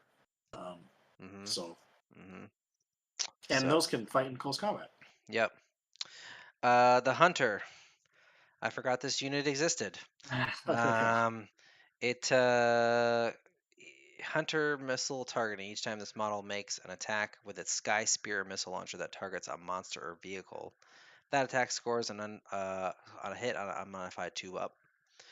So that's pretty cool. The Sky Spear missile is anti-fly 3+, devastating wounds heavy, 1 shot, 2+ to hit. Um, I don't know why it needs the, I guess, in case you take a -1 or something, you'll always hit on 2s. Whatever. Strength 10, AP3, D6 plus 2 damage. Meh. Uh, It's a one shot. yeah. So no, that's the hunter killer missile is 1 shot. Um, but it's still 1 shot from a whole tank. Yeah, That's one shot. not impressive. Next, the Stalker. This gun is interesting. You can target a couple of other 3 additional enemy units within 24 inches that can fly when you shoot at one thing. However, those other 3 units you only hit on 6s when you do. So you can target 4 units, 3 of which you'll hit on 6s. So I guess it's free damage. It's anti-fly 2+, so you're gonna wound on flyer stuff on 2s. Uh, Depending on how much fly we see, this may have some play, but I don't see it. So, No, we're gonna see it. I think Fly got nerfed with power measurements and go mhm, because you can't just go over it. Now you have to measure at an yep, angle above things, and so that's going to slow them down significantly. yeah, Um, and flyers in general across the board, from what we've seen, aren't as good. We're going to get into some of ours here in a minute. Having the big fat 0 on the OC is going to be a key. We're not going to need stalkers, no, and if we are, we just kill them the old-fashioned way. Hit it yep. with a stick. Hit it with a stick. Whirlwind. The Whirlwind's actually still good. You can force battle shock tests whenever you hit. They combine the Vengeance launcher, its indirect blast. D6 plus 3 shots is pretty sweet. Strength 8, AP 2, damage 2. It's actually good. Yeah. This is a solid unit to be obnoxious, just like it's always been. I still think it's a little cowardly to sit behind a building. Whatever. It's a good unit. That's that's worth taking. And just remember, blast is much better now. Blast is every 5 models is +1 thing. So if you shoot this thing at a 10-man unit, you're looking at D6 plus 5. So So I really like this, honestly. So forcing there's battle a lot of shock's gonna players. be good. Yeah. So it's indirect, and you can basically force battle shock on that annoying unit that's sitting all the way on the other side of the board. Hmm. That all of a sudden they can't capture that objective Hmm. if they fail. Or if you combo them with Your Reavers that you're taking, even better. So Yep. they're going to be minusing on that leadership. So you can do a whole lot of battle shock shenanigans with the units that we have. And if you can combo this with things like Thunderfire. Yes, I'm getting into a little bit of the firepower side of things, but I mean, you can do some decent indirect fire, soften the enemy, and get in there with your Bladeguard veterans, your Crusader squads, Sword Brethren, because you've softened them all up. They can't get you, and now you play on your turn. So Yep. I think there's play for adding one to your list. We've got a super chat, the Lost Legion. Thank you so much. Greatly appreciate your support. He said, glad to finally catch y'all live. I stumbled onto your channel about a year and a half ago. Thanks for the hours of education and entertainment. Our pleasure, man. So much. Appreciate you so much. Thank you for the support. We love doing this. This is why we do this. Is to provide both education and entertainment and support for our people out there. We want everyone to be the best Black Templar player that they can be. So, thank you so much for that support there. All right, moving on. No, we're gonna have to quicken the pace. We're gonna have to Towards quicken the end. pace. We're getting towards the end here. Predator Destructor. You get +1 AP each time it makes a raid. Basically, it's anti-infantry. Shoot infantry, you get extra AP. It's got the las cannon sides. The Predator autocannon is rapid fire 2. That's interesting. Yep. So 4 shots inside 24 inches, it becomes 6 shots. Strength 9, AP 1, damage 3. Against infantry, that's AP 2. That's good. So we'll have to see how many points it costs. But I like it. I hope The it's. only thing is, I don't think that we're going to be within 24 inches with this thing. So, I mean, that is one thing to think about. But I mean, Yep. it has some nice abilities. I'd probably slap heavy bolters on it versus las cannons. Yep. Speaking of las cannons, the Predator Annihilator. When you shoot a monster vehicle, you can reroll a damage roll of 1. That's not quite the buff that I'd want from this vehicle. So, depending on points, I'm probably leaving this one at home because las cannons are kind of okay. Yeah, it's an upgraded version of the Predator or the las cannon, so it's a little bit better. Yeah. Strength 14, so that's like is the top of the line that we're gonna get, I believe, in the Space Marine Codex. But it's only one shot. But it is one shot. And Twin Linked is now reroll wounds, so you have less chance of hitting. Probably leave it Better alone. chance to hit. The Gladiator Lancer. Now we're talking. So all the Gladiators are good now. Yes, even the Lancer. I have much maligned the Lancer in 9th edition. It was garbage for the vast majority of the edition. But now it's great. This thing is amazing. It's great. The Laser Destroyer is heavy. It has 2 shots, 72 inches. It hits on 3s. It's Strength 14, AP 4, D6 plus 3 damage, and Aquilon Optics. Each time this model is selected to shoot, you can reroll 1 hit roll, reroll 1 wound roll, and reroll 1 damage roll. We were wondering where our anti-vehicle was. Here it is. This is where it is. This is where go buy them now. Go get another. Yep. Go buy them now. And you don't even need to magnetize it because it just fits together. Because all the gladiators are good. So tough 10, 3+ save. I like it. I wish it looked better. It has the least cool looking gun. That's true. So like in a vehicle based list, or even probably not, this is probably going to be like the top of my go get. Yep. So I probably were at least running 1, probably 2 in the vast majority of my list. This thing is your answer to your opponent's vehicles. Yep. Straight up. I like it a lot. All right, and then of course it can take frag storms instead of storm bolters. Whatever you're taking storm bolters. They're better in my opinion. Yep. Anyways, the Reaper. So it did lose half its shots on the Gatling. It's twin linked, instead, so you get to reroll wounds. It's strength 6. It lost a pip of AP. It has devastating wounds, so it's basically like an assault cannon. However, it has rotating death, uh, which I love that name. Basically, when you shoot at infantry, you get sustained hits too. So, okay. Hell yeah. So that's awesome, because that's the thing. What this thing is designed to do is shoot at infantry. And more importantly, the little side bolter, Tempest bolters, kept their pip of AP, weirdly. But yeah, so great anti-infantry right here. Loving it. Yeah. Loving Yeah. it. I think mathematically it's slightly better than it used to be, between the devastating wounds, the sustained hits, and the twin links. So, Yeah. I mean, right now there's a lot of people that are taking 2 to 3 of them in a list, and So, I mean, you lose the shots, which sucks, but you get the sustained hits, which, well, I'll have to do the math and see how much that makes up for it. But don't forget, we also have Oath of Moment now. So if you're targeting down something that's an infantry, you probably aren't going to be using Oath of Moment on infantry. However, you never know. That might be a crucial objective you need to take back or something. So, you know, there's ways to help it. And don't forget, the Techmarine can make it hit +1, which is nice. Moving on to the Valiant. So its Twin Las Talon lost 2 shots, so it is 2 now.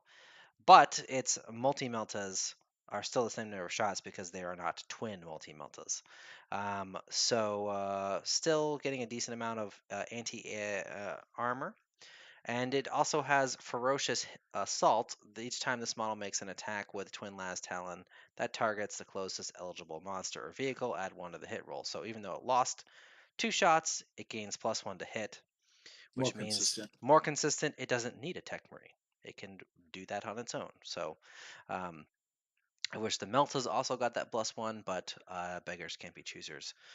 So this is probably the weakest of the 3, and also probably the most expensive based on to the Yeah, anti-vehicle weaponry, but but it's still still good. pretty good. Yep, But you're taking the Lancer. I mean, but probably.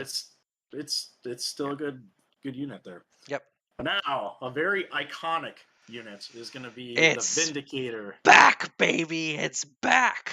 This thing is fun as hell. I So love the Vindicator. I've had one that's collecting dust since what, 7th edition? And this thing was the bane of people's existence in 5th edition. And I cannot wait to put this badass back on the table because it is badass. First of all, it's tough 11 with a 2+ save. So right there. Um, More importantly, the Demolisher Cannon does not suck. It's still 24 inches, which is fine because this thing can no longer really be locked in combat, um, like it used to be, which was one of the big detriments to it in previous editions. Was I just tag it with a grot and now you're screwed. Uh, so it can't do that anymore because it has Siege Shield. When making attacks with its Demolisher Cannon, this model can target enemy units within engagement range, provided no other friendly units are also within engagement range. And in addition, when making ranged attacks, this model does not suffer the penalty to hit for being within engagement range of enemy of more units. And that's because it has Blast. So normally you wouldn't be able to shoot that gun at all, but this gives you permission to do so because it simply doesn't care. yeah, it's it's blocking it with the Siege Shield, It's and like blocking with the Siege Shield, which is great. I love that rule. And it really solves all the problems with it. And the last problem with it was the gun itself, which is now D6 +3 with Blast. So you shoot that squad of Terminators or whatever, big chunky boys, that's a blob, and you're getting more shots than that. It's strength wounding on 14, twos. wounding on 2s. It will wound the toughest vehicle in the game on 4s. It is AP3 D6 damage. I love it. I Yeah. love So it. like in emergencies, you can even use it as anti-vehicle or anti-monsters. Yeah. So I mean, You can point this thing at basically anything. yeah, Uh, because That's kind of D6 plus cool. 3. Yep. Blast helps it a lot against mobs of decent infantry. So I love it. It's definitely going to see play again, finally. So yeah. Moving Makes me sad on. I sold 2 of my 3. It's like, Yeah, that was a mistake. I couldn't bring myself to sell mine. The Land Raider, we already saw this. We're going to skip it. But yep. the Land Raider Crusader, we did not see. We know it has assault ramp. We know that it can take a multi-melta. But pleasantly surprised that Hurricane Bolters did not lose anything. In fact, they got better. They are still rapid fire 6 with 6 shots. They hit on 3s for, regular bolter profile. But now they're twin linked. So now they get to reroll wounds in addition to keeping all their shots. And they have 2 of them. The assault cannon is what we expected. It's twin linked with half shots and but devastating wounds. Love it, love it, love it, love it. I love the Land Raider Crusader. I'm glad the Hurricane Bolters didn't get nerfed, and in fact they got better. Assault ramp is back. Piling 20 sword brethren or 15 sword brethren out of this thing is going to be amazing. Can't wait to put it back on the table. What do you think? Yep. Yeah, I think it's going to be pretty good.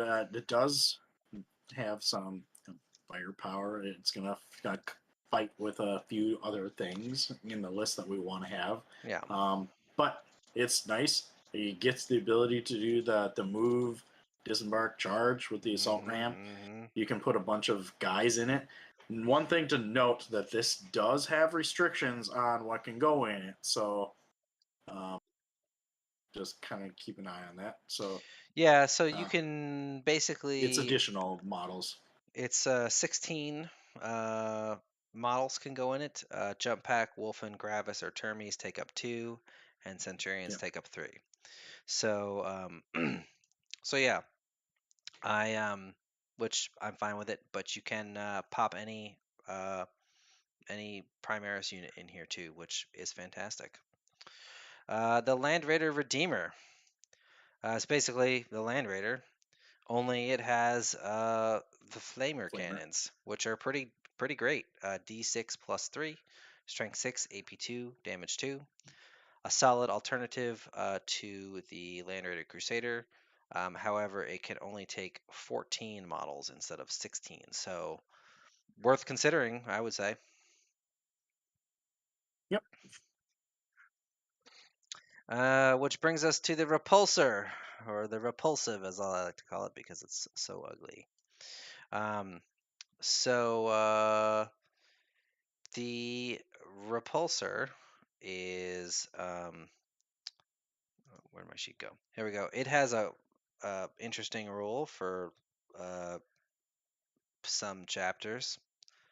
I feel like this is not Black Templary, but that's beside the point. Emergency combat embarkation. Basically, if you have a unit that's within 3 inches of the transport that's about to get charged, you can get in the transport. It's a pretty good rule, actually, because there's some things you don't want to be charged by. Yeah, we've already talked about pretty much all of its weapons. It does have this repulsor defensive array, which replaces, I think, some of the launchers or something. It's basically 18 shots of bolters.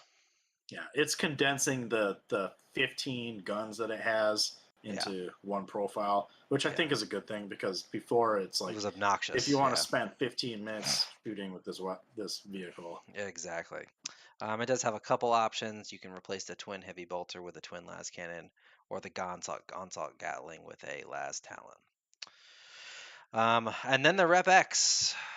We saw its gun, which is strength 16, AP4 D6 plus 4 with 2 shots. And it has Executioner. Each time this model makes an attack that targets a unit below half strength, add 1 to the hit roll. Honestly, I like the Lancer better because it's going to be way more consistent than this. What do you think? Yeah, I agree. The weapon's better, but having the rule to reroll your hits, wounds, and damage makes it way Even better. though it's 1 of each, you only get 2 shots anyway. I mean, that's awesome. So yeah, it's got the. You could also take it with the macro plasma. Um, I don't know. I think overall for the points this thing is probably going to cost, Lancers are probably going to be much better because I can probably take 2 Lancers for the price of this. And even though it has transport capacity, uh, I'd rather have more firepower. Yep. And they didn't do as much condensing with this one, Yeah. so you're getting to the 10-minute rolling situation here. The So 10-minute I, rolling.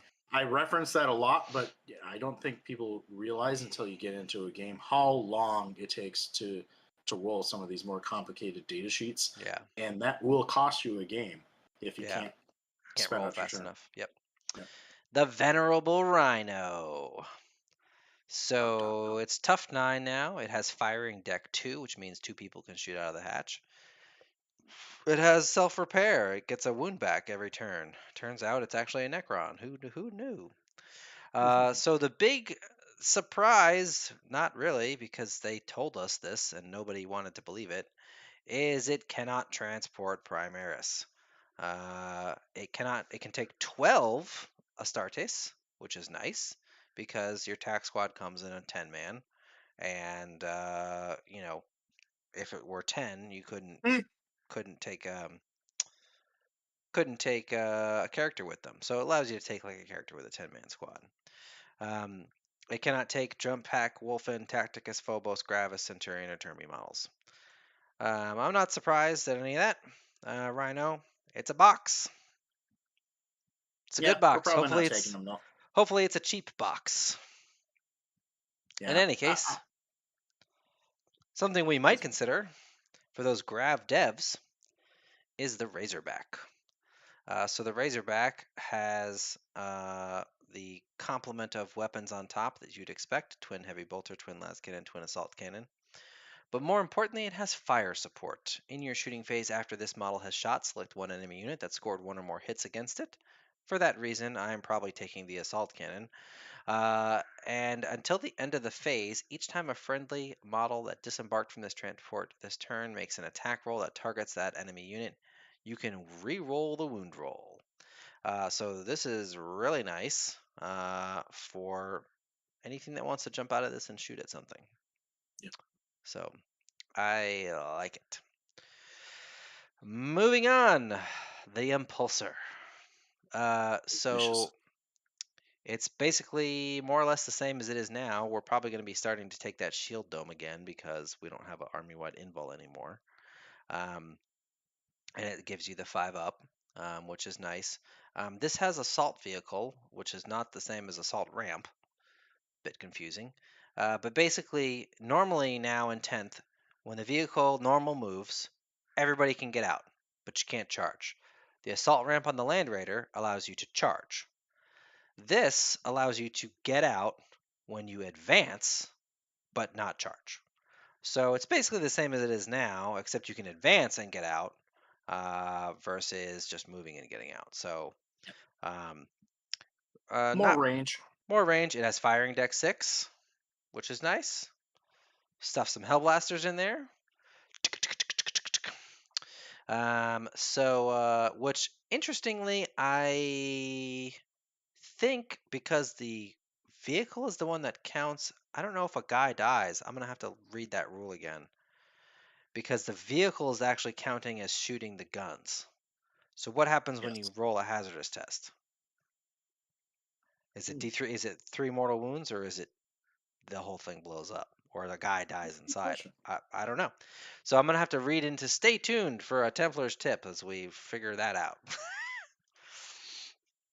I So still like the unit though. I mean, we're going to be using them for Bladeguard. We're going yeah, to be using them for uh, shooting units now that we can actually shoot outside of it. Um, yep, uh, Sword Brethren, they're going to be yep, key here. yep. All right, the drop pod. Basically exactly the same it is now, except it can take any Tacticus armor Primaris. So it still can't take like Termies and the big guys, the chonky dudes. But it can take Sword Brethren, Crusader squads, and it has a 10-man capacity. So you could pop a 10-man Crusader squad in here, 10-man Sword Bro squad in here. It's delicious. Yeah, this is drawing a lot of attention for things like Stern Guard. Mm-hmm. Um, Mm-hmm. Hellblasters could potentially go in there and do some damage. Yep. So there's a lot of things that you can do with this to be able to get to deep strike. So Alpha Strikes is kind of a thing again, potentially here. Just keep in So mind it still can be used to deny you to shooting at an infantry unit. So, moving on, the Landspeeder Storm.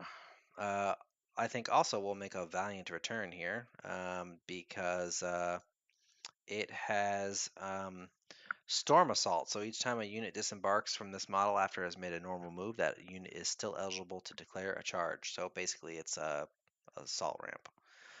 yeah. I don't know why you'd be charging scouts in, but it's a thing you could do. Maybe you need to finish off some guardians or something on an objective. Um, but it also has firing deck 6, which is pretty cool. So all the scouts inside can shoot out, which is nice. Hopefully it'll still be cheap, and it'll be a great little transport if it is. All right, we are in the very, very home stretch here. Yep, So the next one, flyers. the Flyers. All right, we got the Stormhawk Interceptor here. So 20 plus range move. You got the same weapons as we kind of seen previously already. What this one does is each time a model makes a range attack against a fly, add one to the hit roll. So this one, we're probably not going to see a ton of hit rolls. One thing to note with the rules that I believe I saw is if once you go into hover, you have to stay there. So it's going to flyers are not as good as they were before. So this one doesn't really kind of tweak me as something I would take. I would possibly take the next one though. I don't know if you want to add anything on that one. I mean, yeah, there's nothing to write home on in this Yeah, particular one. was not super impressed with this model unit. So I've never really cared for it, to be honest. It lost shots with the twin assault cannon, which really is actually 2 assault cannons on the wings. So that's kind of disappointing. It's kind of eh. Moving along to the Storm Talon, which I think is pretty decent. We got the +1 for strafing run back, Yep. which is nice. So it suffers the same problem, though its wing-mounted thingies are twin-linked instead of double shots. But your las cannon can hit on 2s, which is nice. Or you can go with the Typhoon missile launcher, which I like better, I think, than the las cannon, because you get 2 shots, and you have the option for the blast. Um, yeah, we'll have to see how it's priced, but could be decent.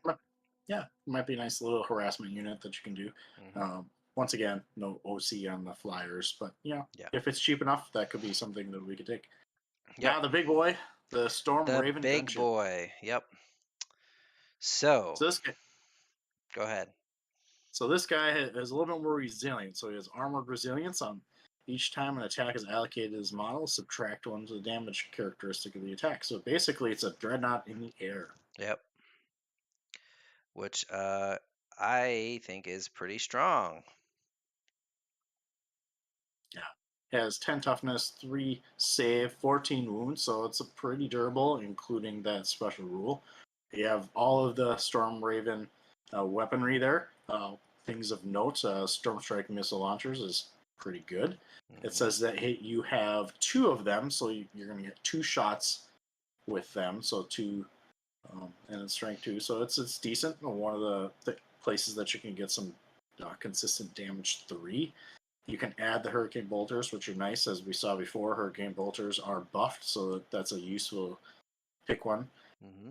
And then, you just take your choice of unit there. But things of note is they still can transport 12 units. So if you need to get something into play really quick, whether it be sword by then or something of that nature, you can get them really quick. But with that being said, it doesn't have the cool things that the Land Raiders do. So It's not going to be able to charge after that. What it So, does have is it can carry one Dreadnought. Remember earlier when I said that Dreadnought keyword is important? Well, uh, Brutalis has the Dreadnought keyword, which means a Brutalis can ride in this thing. A Redemptor and a Ballistus cannot, but a Brutalis can. Okay. So I think that's pretty spicy.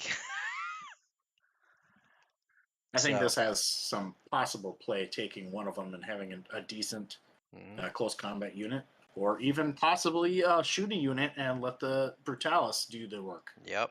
Yep. Jump out with some Hellblasters or Stern Guard, and then the Brutalis drops down and slices and dices. So, It could the final data at sheet. long last, the Hammer Fall bunker. It finally doesn't suck. We'll have to see how fortifications work. I haven't read that part of the rules, so um, deploying them and whatnot. Hopefully they fixed that because that was a hot mess in ninth.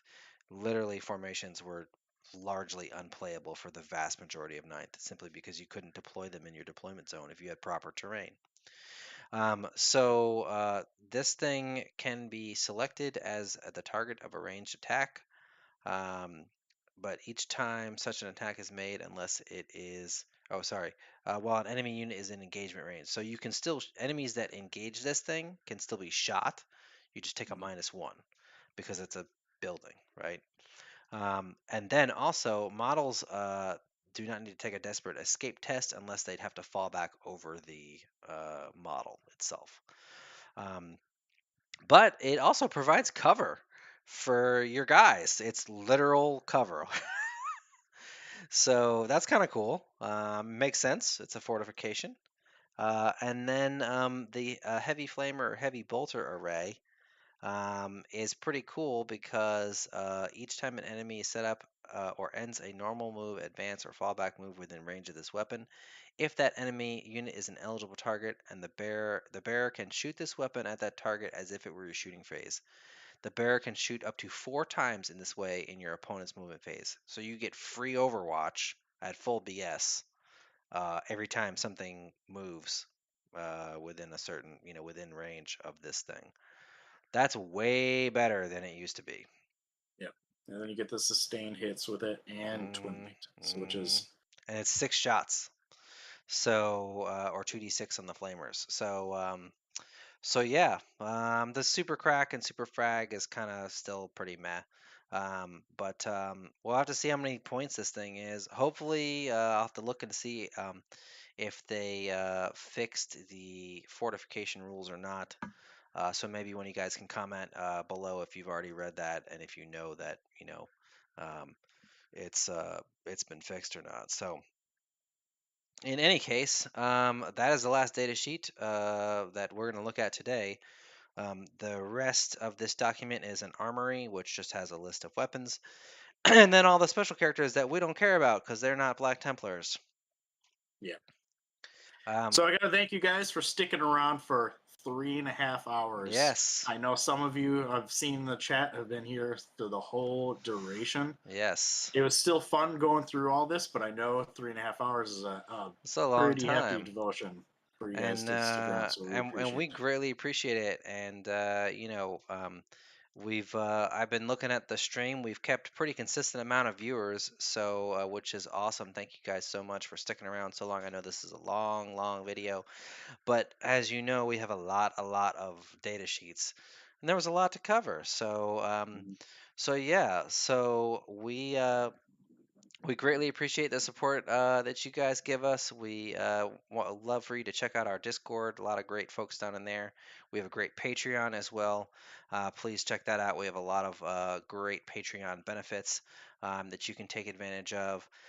Don't forget to check out baronofdice.com for all of your gaming needs. We've got some really cool stuff coming from them. Our dice are in stock right now. Use discount code IN40K to make sure that you are getting a little discount on that. Some cool things that we have coming up: Patreon exclusive dice. They should be ready soon, soon, soon. And we're also working on objective markers, implausible nature objective markers. So those will be hopefully we're gonna finish up the design on those pretty soon, and we will be able to get those in your hands for 10th edition. And yeah, that's all I got for tonight. Thank you guys again so much for sticking around. Until next time, keep on crusading.